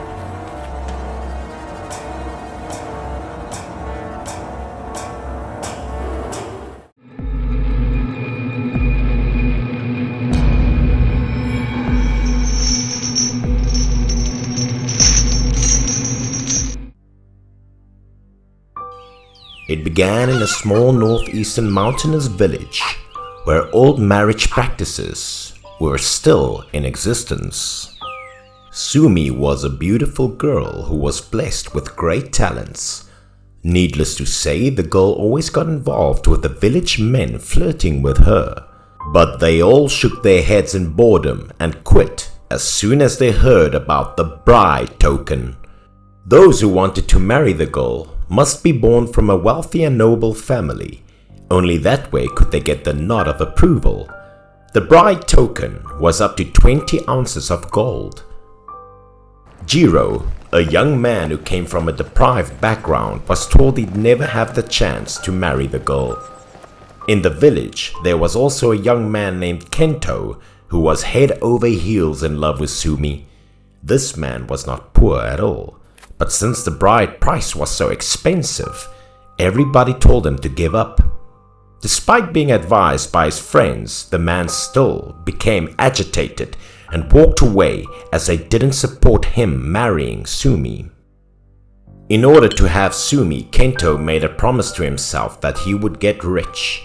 He did everything to build relationships and make friends in high places. Now, as Kento had made a fortune for himself, he utilized his relationships to blind the ones in power as he contracted the wild mountainous area which was located 30 kilometers away from his village. Ever since that day, large trucks were seen consecutively commuting to the area on a daily basis as they exploited the soil, stone and wood to depletion. After 3 years of being involved in illegal activities, the man eventually became affluent. Kento couldn't be more confident upon the day he returned home. He quickly went to see his friends, asking about Sumi. Kento told them that he had become a billionaire. Since money was no longer an issue, he returned to propose to Sumi. His friends immediately said the bride token had been 5 times bigger compared to that 3 years ago. But the calm expression was still on his face as he showed them a thick cowhide bag while letting out a smirk.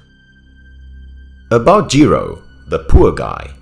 After a long period of time of hard work, the man ended up saving a great amount of money to marry Sumi. However, Sumi's mother bluntly refused, saying that it was the story of 3 years ago, and now as her daughter was in the age of getting married, considering how many families wanted to have her as their daughter-in-law, this amount of money Jiro had was inadequate. The woman didn't even let him finish his 3rd sentence as she kicked him out of the house and threw his money onto the ground. Not knowing what to do, Jiro picked up each and every precious coin then left. He couldn't hide the sorrow on his face. At that time, Jiro was still hoping that he would marry Sumi, but the thought instantly faded away when he saw Kento approaching Sumi's house. The man couldn't do anything under the circumstances, neither did he have any money nor power to get in Kento's way. And what goes around comes around. Kento paid the bride wealth to the family and finally had Sumi as his wife. A couple of days later, fireworks went off as a grand wedding took place. The whole village was prevailed with an uproarious atmosphere. Cars were placed bumper to bumper, while everyone was eager to witness the wedding of the rich. According to traditional conceptions, children must be completely obedient to their parents, thus Sumi had to obey them. She reluctantly married Kento. After the grand wedding to Sumi, marriage life was truly a hell on earth. Kento unexpectedly turned out to be a brute. Since Sumi was always in a gloomy mood, she often got beaten by Kento, but the woman couldn't do anything but held her tears and suffered. One day as Sumi returned home from the market, she encountered Jiro. At that moment she could only greet him from afar, then continued to go home. Unfortunately, her actions were seen by her husband, Kento. Being filled up with jealousy, the man intended to harm Jiro. That afternoon, Kento went to see Jiro and offered him a job at his quarry. Jiro immediately agreed and rejoiced as he was in need of earning money to pay his way. 2 days into Jiro's work at the quarry, many police cars were seen passing through the village. According to the 2 workers who worked at the quarry, they coincidentally found out a corpse after their shift. The 2 were frightened, as occupational accidents often happened at this mine. The dead man was believed to fall from a mountain slope and had his body pierced with a sharp rock. One side of the face was completely deformed, but one could still recognize it and knew that it was Jiro. Having no relatives, Jiro had his funeral conducted poorly while his body was buried in the forest. That day after Jiro's funeral, Kento quickly returned home. The man panicked as soon as he opened the door. There was a figure of a man appearing before his eyes as it slowly walked into his house. The shadow also looked identical to that of Jiro. It suddenly vanished after Kento rubbed his eyes. He took a deep breath, then carefully walked into the house. Kento asked his wife if she saw anyone coming in, but she merely shook her head and said no. The man stayed up through the whole night as he was filled with great fear. As the night progressed, he could not sleep as he felt guilty with the horrific crimes he had done. The next morning, Kento brought a lot of money to a shaman in the village, asking for help. The shaman didn't care about anything but money. He told Kento to use dog blood and spill it on Jiro's grave. Only after using it would the calamity be over. Dog blood would trap Jiro's soul, making it unable to escape from the grave. Kento immediately went to a dog slaughterhouse to buy blood. The owner brought out a bucket that was filled with dog blood to Kento. After getting what he needed, the brutal murderer went into the forest, searching for the spot where Jiro was buried. Without hesitation, he poured the bucket of blood over Jiro's grave, causing it to be covered in red. Kento didn't even have a twitch of guilt as he put on a sadistic smile. The blood spreaded all over the grave and then absorbed into the sand. In no time, the grave was completely covered with blood. Afterwards, the man calmly returned home. Despite having committed another crime, Kento felt no remorse as he acted like nothing had happened. That night, the man could finally sleep well. As it struck midnight, Kento suddenly felt like there was something like a hand touching his face. All of a sudden, the room was filled with a stench which awoken him instantly. But as soon as he got up, he was scared to death by the thing he saw as he screamed in panic. The man gasped in horror, seeing the horrific scene right next to him. It was not Sumi who was lying next to him. Instead, it was Jiro, with a creepy looking face that was badly deformed. Jiro's face was covered with blood. He looked at Kento whilst putting on a ghostly smile. Kento tried to regain his composure. He rubbed his eyes constantly and then saw Sumi's face again. Seeing the scared and anxious look on Kento's face, Sumi wondered what had happened to him. Kento recounted the scary incident to Sumi, but she seemingly didn't believe it, as she thought it was probably him having nightmares, hence ignoring him and continuing with her sleep. Kento really wanted to have an explanation, but was soon afraid that Sumi would find out he was the one that killed Jiro. Unable to share with anyone, Kento went out for a walk to reassure himself. However, as the man was still in bewilderment, a series of bizarre things continued to happen in the restroom. As Kento was smoking cigarettes, he suddenly noticed a shadow passing by the wall, which instantly caught his attention. As the man looked up, he was startled by the thing in front of him as he let out a fierce scream. Out of nowhere, a demon covered in blood appeared on the stone wall. It rushed towards Kento while reaching his hands to him. Having no time to think, Kento pulled up his pants and ran for his life. The blood-covered demon turned its gaze at Kento. It seemed like it was Jiro who had transformed into a devil to take revenge on him. Hearing the scream outside, Sumi got out of bed and rushed outside to check. only to find out that Kento was gripped by fear. Kento told his wife that there was a demon chasing him, but when Sumi looked around, there was no one in sight. Sumi had a premonition that her husband was trying to hide something. She asked Kento if he had committed any wrongdoing. The utter silence took over the place. Kento didn't burst a single word, then stumbled into the house. Ever since that night, there wasn't a day gone by without Kento feeling insecure and anxious. The man had an impression that the demon was still there, watching his every move. Feeling scared, Kento locked himself in the room, not eating anything, and soon became emaciated. Being haunted with his sins, Kento was always in a state of fear, which gradually drove him crazy. Being unable to put up with misery, Sumi made an escape, eventually freeing herself from a brutal husband. It was not until a year later that Kento appeared at the police station. The man gave himself up to the police as he admitted all the crimes he had committed and confessed it was him who pushed Jiro off the cliff. About Sumi, she moved to the city a few years later and got engaged with a man whose face was identical with that of Jiro.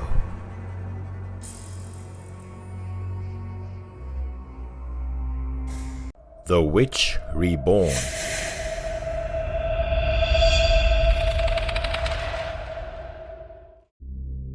I remember one day last year, I had a few drinks with a close friend of mine. Hey! As I was going through the menu, I saw a guy approaching me from afar. As we sat down drinking for merely 5 minutes, Iris had already drunken up a bottle of beer. It turned out that the guy had just broken up with his girlfriend. Iris didn't utter a single word as he kept drinking and drinking. I didn't know what to do but gently put my hand on his shoulder and comfort him. The guy had a distant look in his face. As he sighed deeply, he started telling me something that had confused him lately.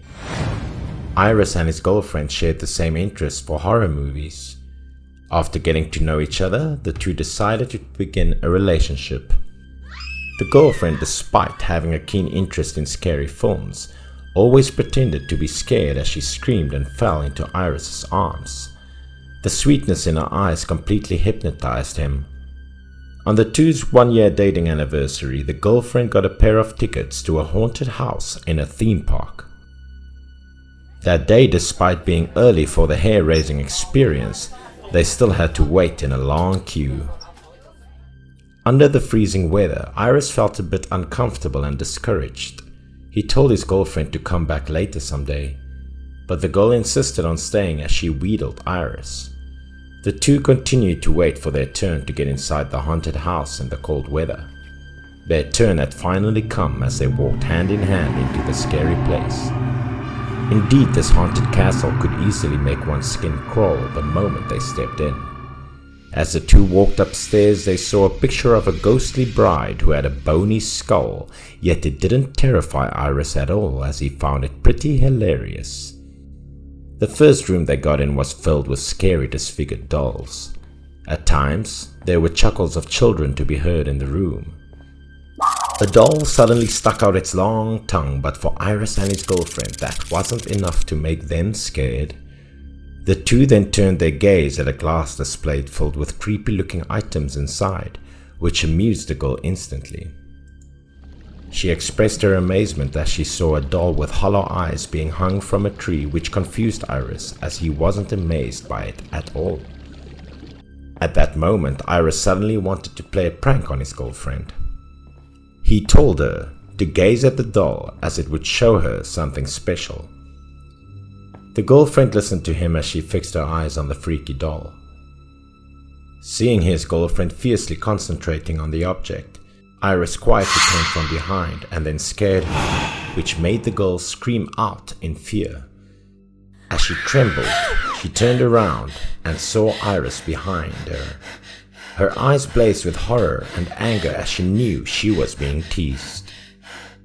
The girl immediately hit Iris in the chest while upbraiding him. She chased after Iris as he ran away, laughing while thinking of pulling another prank on her. Iris ran to a room nearby. The guy quickly hid in a corner, preparing to scare his girlfriend again.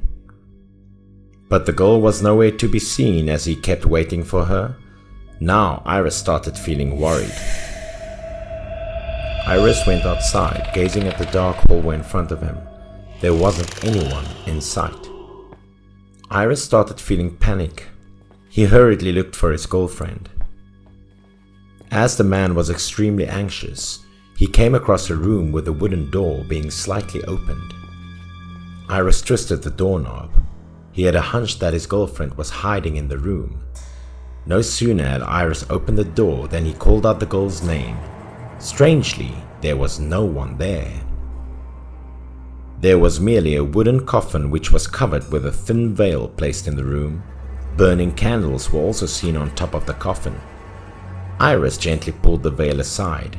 He saw a wooden doll inside as it gave him a familiar feeling when he looked at it. All of a sudden, Iris felt like there was someone in the room watching him.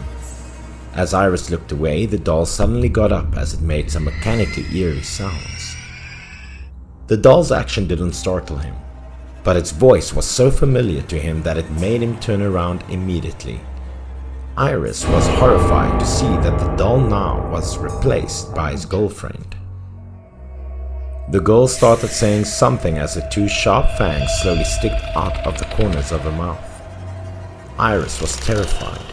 He rubbed his eyes constantly, but the horrifying scene didn't disappear as it became even more visible.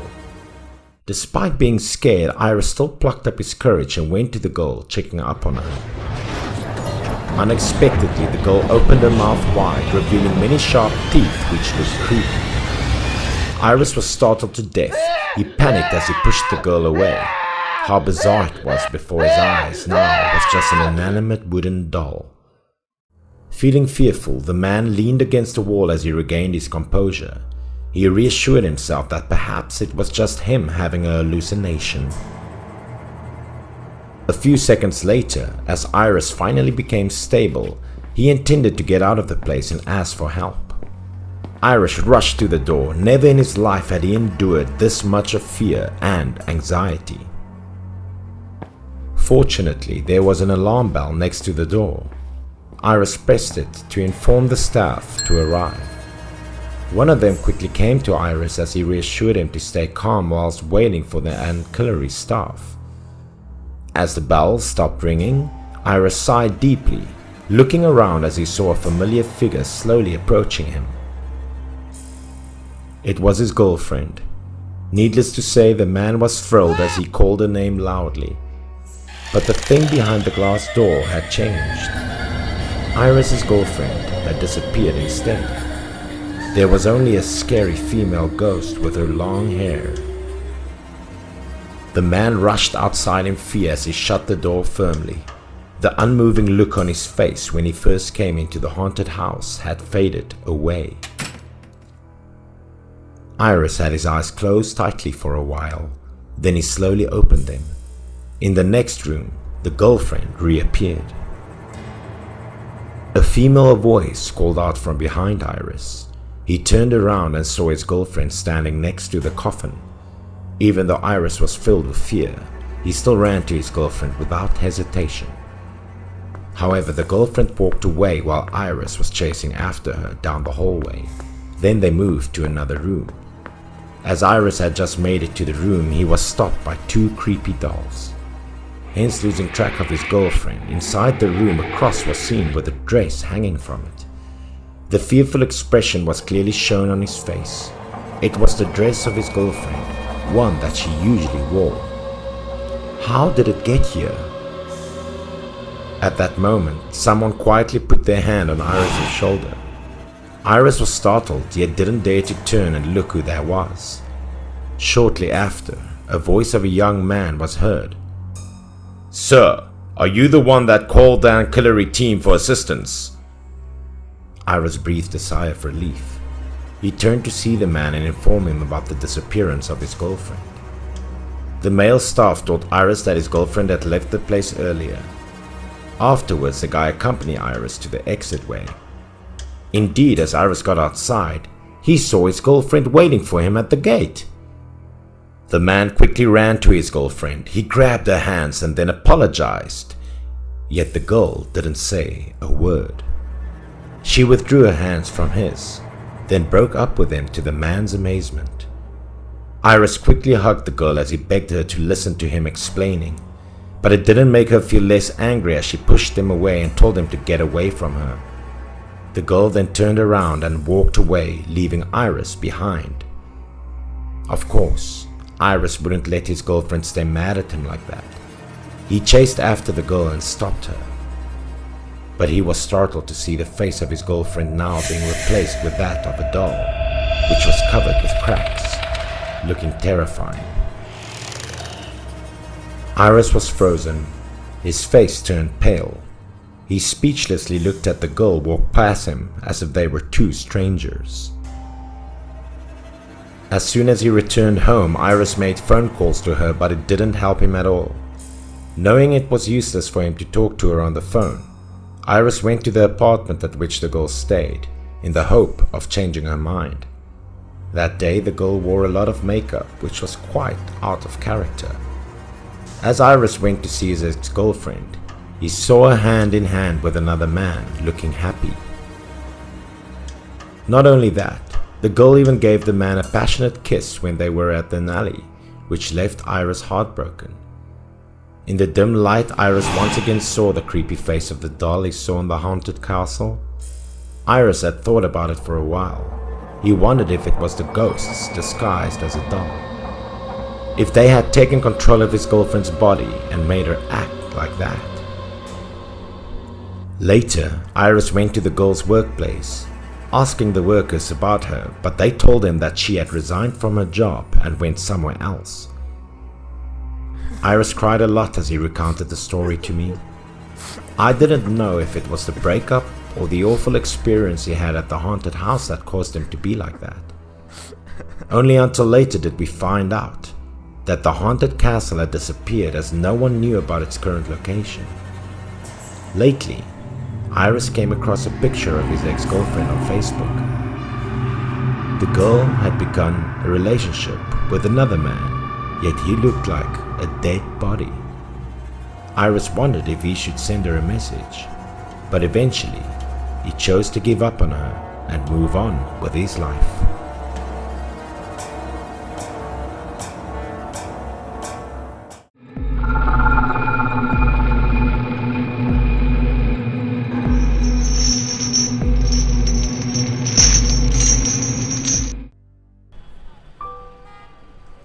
The story tells us about a guy named Lou. He was a construction worker who got married not too long ago. One day, while Lou was working at the construction site, he suddenly received a call. Picking up the phone urgently, the co-workers didn't know what Lou heard, but his face immediately changed. Not only that, but he also quit his job and ran away in panic. Certainly something bad had happened. Seeing Lou's reaction, his concerned colleague at the construction site was extremely worried for him. He promised to do the rest of Lou's work until he could return. The place where Lou rushed to was none other than the hospital. His wife Yin had a stroke because of overworking herself. Before Lou reached his wife, Yin already closed her eyes for the last time without any last words for or from him. Tears were rolling down his cheeks. For a while, Lou was able to calm down. He stopped crying for a while in order to comfort his parents-in-law, who were just as heartbroken as he was. They then had to call the funeral service to take his wife's body home. It was the most painful trip of Lou's life. Yin's body, after returning home 2 days later, was buried and a funeral was held. This loss was too great for Lou. Loving Lou's kindness and honesty, many villagers came to burn incense and share his sadness at the funeral. Since the day of his wife's death, Lou hasn't been able to get over his deep depression. He was only working at the construction site and hanging around his house all the time in repetition. One day, while he was sweeping his backyard, suddenly the neighbor's boy ran in with a shocked face. He brought Lou shocking news. He said Yin's grave has been dug up and her body has also mysteriously disappeared. The boy had not finished all the news when Lou's face immediately turned white. He threw the broom aside and ran off to see for himself. What the boy said was totally true. The mass of the topsoil had been dug up by someone, while the lid of the coffin has also been removed. Witnessing the scene in front of him, Lou's entire body became limp. He fell to his knees hopelessly and without strength. In his mind, there was a mix of different emotions which were both painful and confusing. Seeing Lou's state, the boy just looked on silently without uttering a sound, but still silently stood beside him to express his sympathy with Lou's loss. Besides worrying about Lou's feelings, people were also concerned about where Yin's body mysteriously disappeared to. The strange story quickly spread throughout the small village as the police also came to investigate the scene. At this time, Lou seemed to have calmed down. The policemen also began to collect the testimonies of onlookers. Not only the police, but all the villagers also gathered at Yin's grave. They all gossiped noisily about it. Amongst them, there was a very strange old woman talking out loud. Perhaps Yin was revived to live again and climbed out of her grave herself. The old woman's words immediately received the attention of everyone around. Everyone knew and argued what she said was nonsense and insensitive. However, some people supported the old woman and said that what she said could be a possibility. Another young man also expressed his strange views. He thought that perhaps Yin died without a reason, so her soul was left restless and couldn't enter heaven.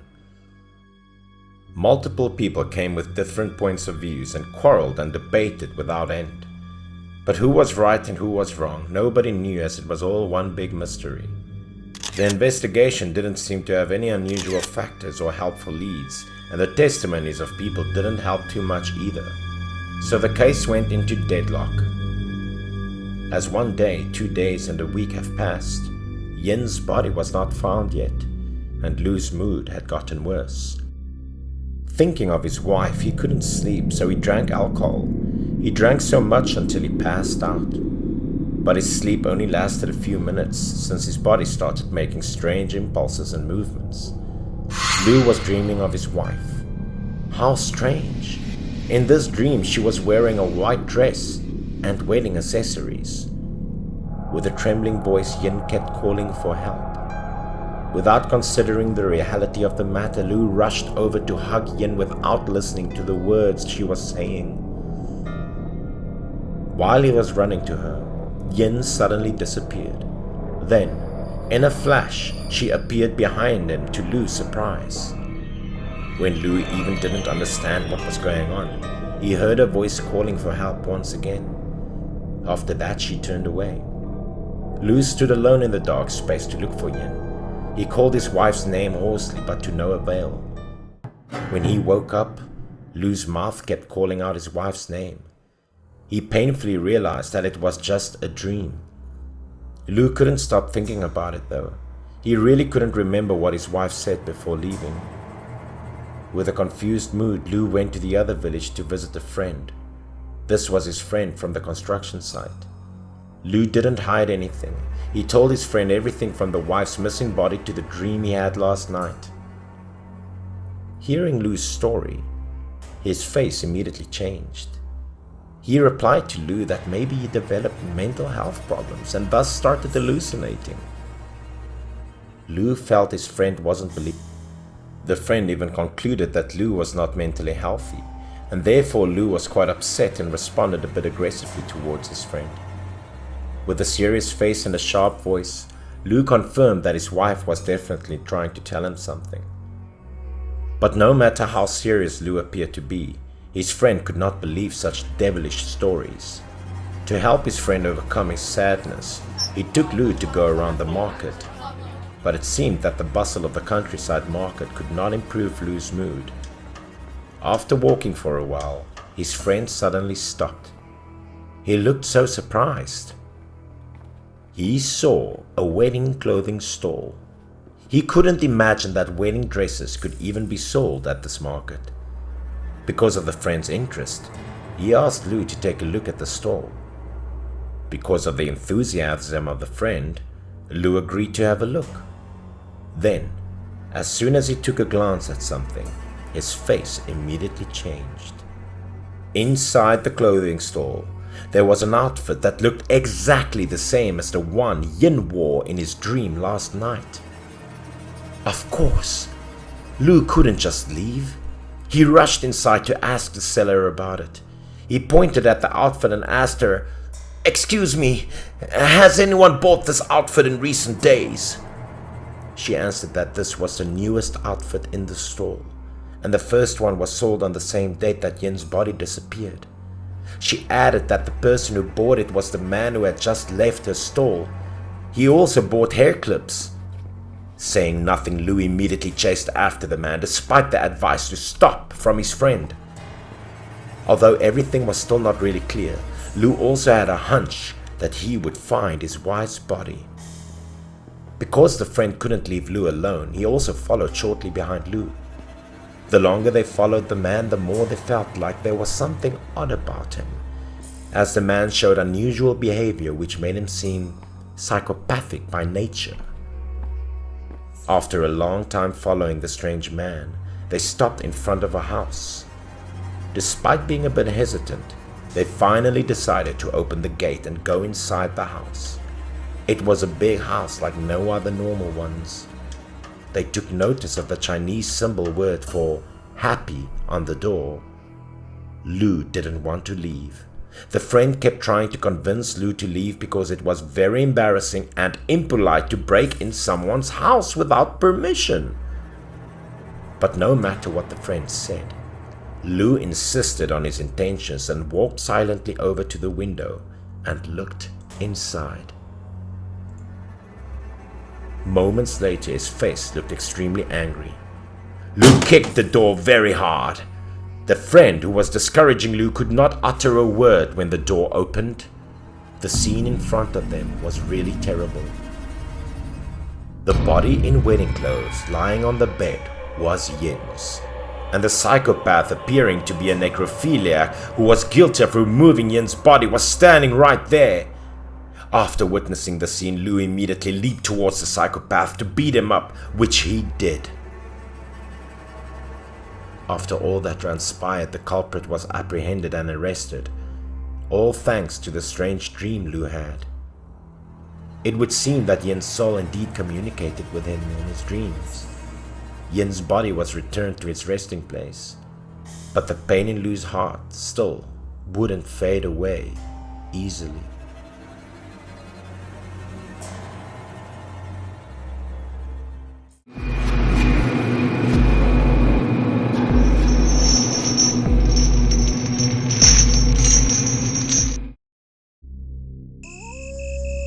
This horrific story happened 10 years ago, which was in regards to the deathly graveyard where numerous people met their fate. Keita, whom I met in secondary school that year, was a close friend of mine. After school, we decided to explore the graveyard where Keita often heard rumors about it. We both turned a deaf ear to all the rumors about so-called graves and danger in the woods. We played freely. We even took soil from the graves, rounded it up and threw it at each other for fun. It was not until late night that Keita suddenly caught a bad fever. His whole body was aching in cold sweat. Keita's grandma was extremely worried about him. Me and my grandma immediately came to visit him as we heard about his illness. Seeing Keita suffering from a terrible cold, my grandma recalled a story of a boy who was once in his shoes a couple of years ago after he played at that cemetery. She told me that because Keita was a panicky type, he would probably lose his soul and only his relatives or ancestors could bring it back.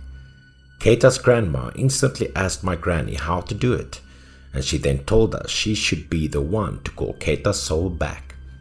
Just for in case, My grandma told my dad to go with Keita's grandma. I sneaked after them to satisfy my curiosity. With a small torch, my dad and Keita's grandma slowly headed off to the abandoned graveyard. Although I had cold feet at first, I still followed them to see what was going to happen. The wood had a freezing wind and a dreary atmosphere that could make any nervous type of person faint. My dad was lighting the path while Keita's grandma consecutively knocked the brass on her hand to awake ravenous souls. Keita's grandma knocked it harder over time and shouted out Keita's name while she was walking towards the churchyard center. Then suddenly, the wind became stronger with a blare hiss. My grandmother assumed that if we called out to the lost soul loud enough, it could hear the relative's voice and follow them back home.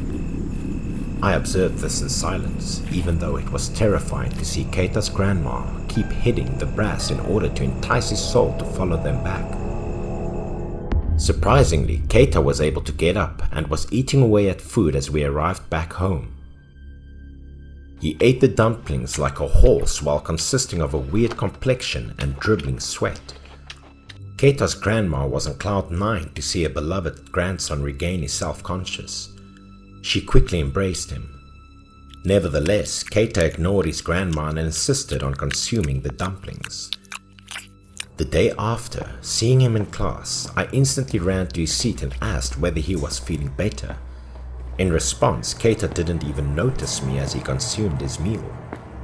Regardless of my questions, Keita seemed not to acknowledge me and expressed unpleasantness on his face.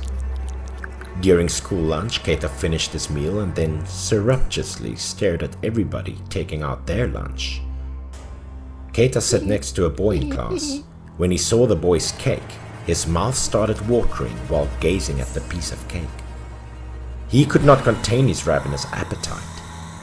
Keita rushed forwards, attempting to steal the cake. In response, his friend also tried to pull it back. He could not hold in his anger.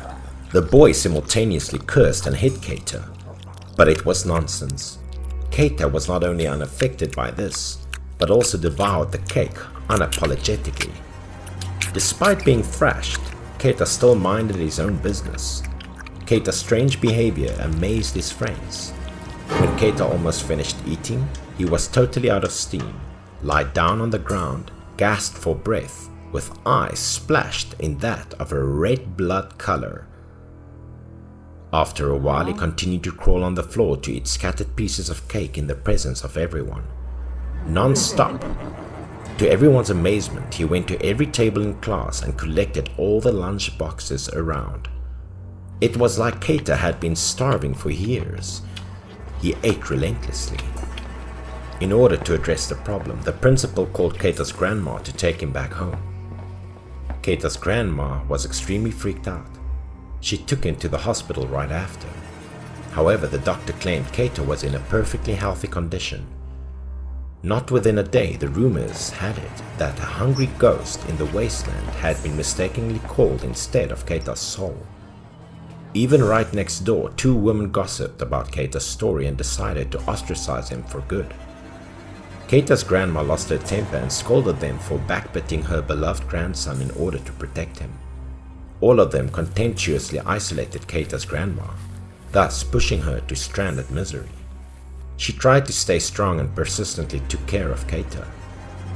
She also suspected that she had called the wrong soul. As yet, she hadn't known what to do next. Undoubtedly, Keita gradually became monstrous.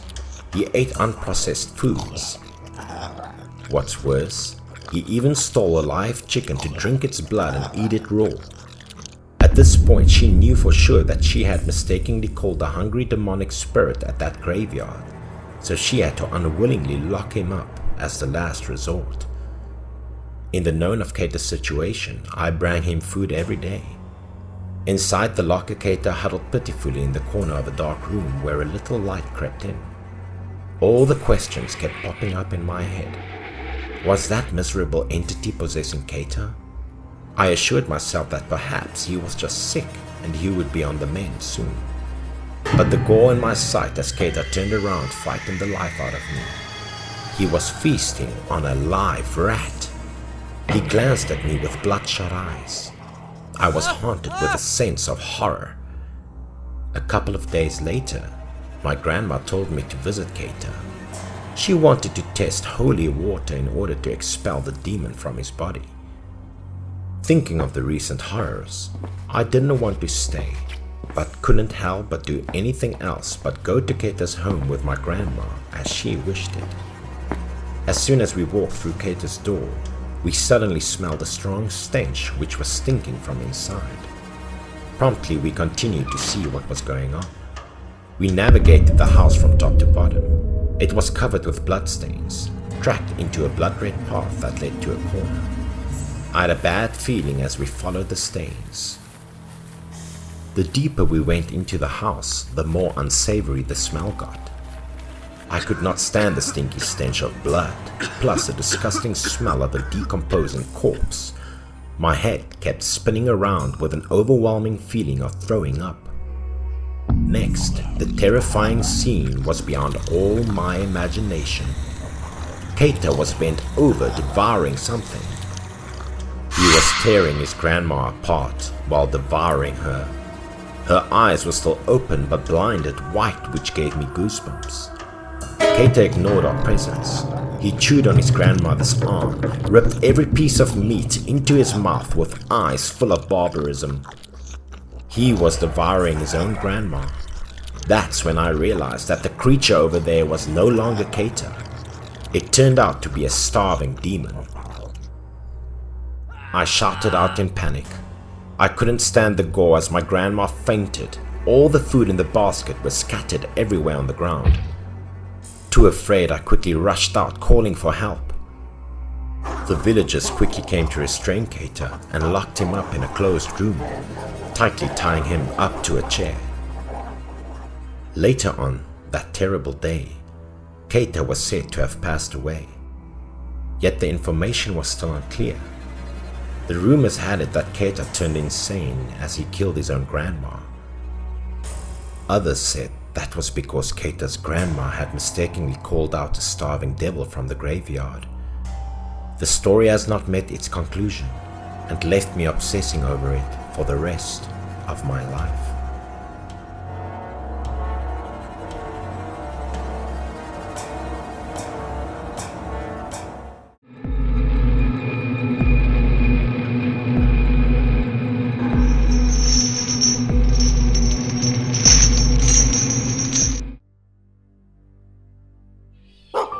This story happened 10 years ago when I was just a kid and lived with my parents in the countryside.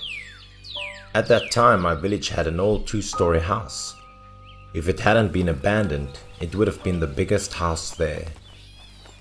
Every time I was passing by that house, it always strangely motivated me, like someone inside was inviting me to enter. This house was always locked up with a big chain. The windows were covered fully with plywood boards. That summer, I had a long vacation. The other kids and I had the opportunity to cause all kinds of mischief. After doing some odd chores in the house, at noon I asked my paternal grandmother if I could go out to the field to play with my friends. At first it seemed that she didn't want to let me go, so I persuaded her for a while. In the end, she agreed. But I had to go home before sunset, and she also carefully told me that I must stay away from that abandoned 2-story house. At the center of the village, Chin and Sue were waiting for me. Seeing me, the two of them happily invited me to play hide and seek. As we played under the blazing sun, the three of us were full of sweat and smelled quite bad. Sue suggested going home to shower and then meet again at night, but Chin still wanted to play. At that moment, the three of us were passing by the abandoned house. The two of them dared each other to go inside the house to explore, because they so rarely had the opportunity to hide from the adults and their control over us visiting places like this. At first, I was a bit hesitant because I remembered my grandma's commands, but I didn't want to be left alone, so I rushed in after them. They slowly approached the abandoned house, then peered through the gaps between the wooden boards. They were acting like actual professional spies, despite the weather and the hot summer heat. From the outside, they saw a dark interior full of cobwebs and dust, surrounded by the smell of wood mixed with the smell of mildew, which was extremely unpleasant. Then the two of them disapproved the house disappointedly because they couldn't find anything interesting. At that moment, the chain lock on the door for some reason suddenly broke off and fell to the ground. Sue reacted extremely excited and quickly approached the door, grabbing the chain and shouting, "God helped us, guys!" After that, Sue softly opened the door and slowly entered. I too slowly followed, but my body couldn't stop trembling from fear and anticipation. The air in the house was quite cold and smelly. A stench, like a heavy smell of animal fat, made us all feel nauseous. In the middle of the room, a slimy patch of black water appeared. It was like animal fat mixed with kerosene or something. We tried to get our feet up high, step by step, slowly and carefully avoiding the liquid clinging to us. Unexpectedly, a cold wind blew back from the inside of the house, causing the main door to slam shut. Sue and I dreadfully rushed to the wooden door, using strong force, but unable to open it. Now, when we looked back down on the ground, the two of us were really shocked to see that the chain, which was broken, now was somehow whole again. Meanwhile, inside the house, a burning smell came from somewhere. I involuntarily turned around and saw a fire burning into what seemed like animal fat. We watched the fire grow larger and gradually we started feeling scared. Sue and Chin shouted and then banged on the door loudly, but the door did not move a bit. Then we tried to pry open the plywood at the door, but we did not get any good results until finally. At this point, Chin desperately suggested that we all run upstairs and find a place to escape. Although I didn't want to, this was the only way. We all tried to squeeze away from the hot sparks, hurrying up the stairs to reach the upper floor. Upstairs, the smoke was already dense. The higher we went, the stronger the stench was. Black animal fat covered the whole wall. The indoor air was getting less and less. Despite the difficulty to breathe and tired bodies, we still had to force ourselves to climb. But when we started climbing, a horrific thing appeared. Perhaps this was also the mystery that the adults in the village had been hiding from everyone for a long time. There was a monster whose body was covered with black animal fat that was stuck to a wall. When it heard our screams, knowing about our presence, the monster immediately used all its strength to tear itself free, bringing along splashes of dark blood. We panicked and ran downstairs. However, another monster appeared downstairs, which was crawling upwards towards us. This monster lay flat on the ground, raising its long black arms as if trying to grab us. We stood blankly in the middle of the stairs. From behind us, the fat monster was quickly rushing to grab Chin's neck. The monster waiting in ambush below then reached out to grab Sue's right ankle. Only I was lucky and safe at that moment. However, before we got our fighting spirits up, 2 or 3 other monsters appeared below. So I took up the courage to launch a pulse upwards past Chin and the monster, which was hugging his neck tightly. The whole hallway was now engulfed by darkness and white smoke. Concerned about the 2 of my friends, I paused slightly, turned around and examined it. Then I saw both Sue and Chin at this time turning into monsters and no longer mastering their actions anymore. I had no choice, so I quickly turned around and rushed forwards, running while panicking and crying loudly.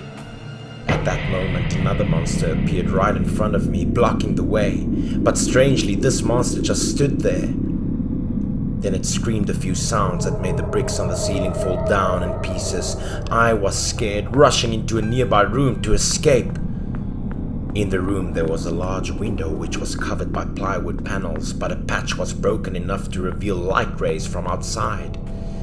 Now the monster was standing right at the door. With no other choice left, I jumped and slipped through the tiny opening. As soon as I peeked out, I encountered a new obstacle. I suddenly realized that I was on the second floor of the house. But looking inside, the greasy monster was already getting closer to me. Somehow the black grease on the monster's body dripped down, revealing a man's gentle face. I was so scared that I lost momentum and fell from the second floor of the building onto the ground. Luckily, there was a large heap of straw below me. I fell with my back hitting the straw and then passed out in fear. After that, I did not remember anything. When I woke up, I found that I was in the hospital, surrounded by parents and my grandma. Nobody said anything, but I knew how worried they were. At that time, hearing the loud noises, people ran over and found me lying unconscious on the straw with Sue and Chin lying on the stairs full of animal fat. I told my mother and grandma everything. My grandma willingly took the opportunity to also tell me about the legend of this abandoned house. In the past, there was a man who came here from the city to open a factory producing animal fat. Employees were locked in the house by their bosses to focus on their work. Unexpectedly, one day a fire broke out. The fire was so swift because it was fueled by the animal fat, and quickly burned down the entire building with the workers inside. After that, the owner also left to another place and the house was abandoned until now. Because no one wanted to disturb the unfortunate dead, the house has never been removed and existed until now.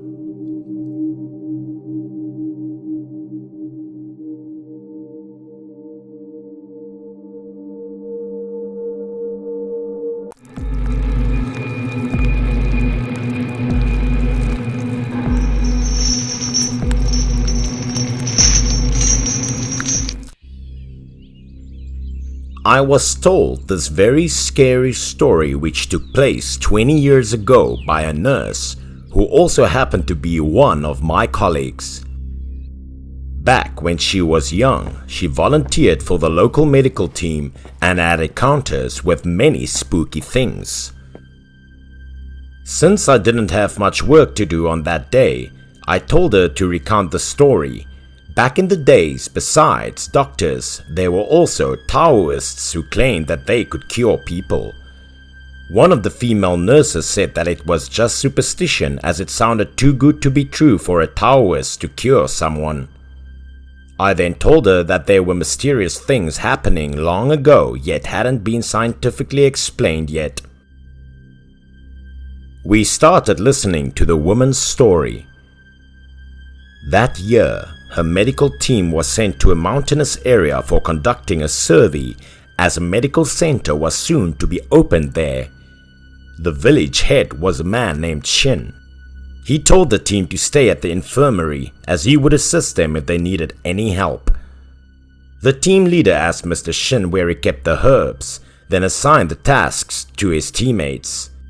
Suddenly, there were noises of people arguing outside. Everyone curiously went out to check. Turned out that the wife of the village chief was having a quarrel with another woman who desperately appealed for her husband to be freed. Seeing the doctors, the woman instantly rushed to them. She went to the leader of the group, knelt down and cried terribly. The woman then begged them to save her husband from death. The village chief and his wife quickly rushed to stop the woman, saying she was being emotionally unstable. But the doctor requested the two to let go of her as she wanted to check on her husband's condition. Mr. Shin couldn't hide the anger on his face. He told the doctor that the man had been possessed and was under treatment, thus he shouldn't interfere in the process. Now the doctor was even more concerned as he heard the village had said something about possession. He insisted on seeing the sick man. As they were on their way to the place where the man was being treated, the woman introduced herself as Lan, while Zon was her husband, then recounted the story to the doctors. Her husband Zon and the village chief were close friends as the term of office was about to expire. Shin had to cede the position for village chief to Zon. However, the head's wife was displeased as she didn't like her and Zon at all. That day, after Zon returned home from the jungle, the woman saw a red wound on her husband's forehead, yet Zon reassured her that it was just him clumsily tripping. However, Zon suddenly had a change in his personality as he constantly chased and hit other people without any reason. It was rumored that Zon had been possessed by a ghost, hence not being capable of becoming the next village chief. What was even scarier, the man acted more outrageously as he grabbed his head and screamed loudly, saying there were hundreds of insects wriggling in his head. Having no other choice, Lan had to tie her husband to his bed, leaving him shouting in pain. But one day the man untied the rope and rushed outside, which was completely unexpected to Lan. He aggressively attacked everyone he encountered. Later, the villagers had to tie him up and carry him to the house of the village chief. One tower said that Zon had been possessed, thus he needed to have the ghost removed at once. Zon was locked in a warehouse afterwards, looking miserable. Later, the man was being soaked in a big jar whilst having his body being tied firmly. Every day Lan went to take care of her husband, but the strange illness just tormented Zon as it had no sign of remission. Even on days when it was freezing cold and snow was falling outside, Zon was still trapped in the jar. Fearing that her husband would die if he continued to deal with this extreme situation, Lan begged the Taoist to release him, but the man immediately rejected it.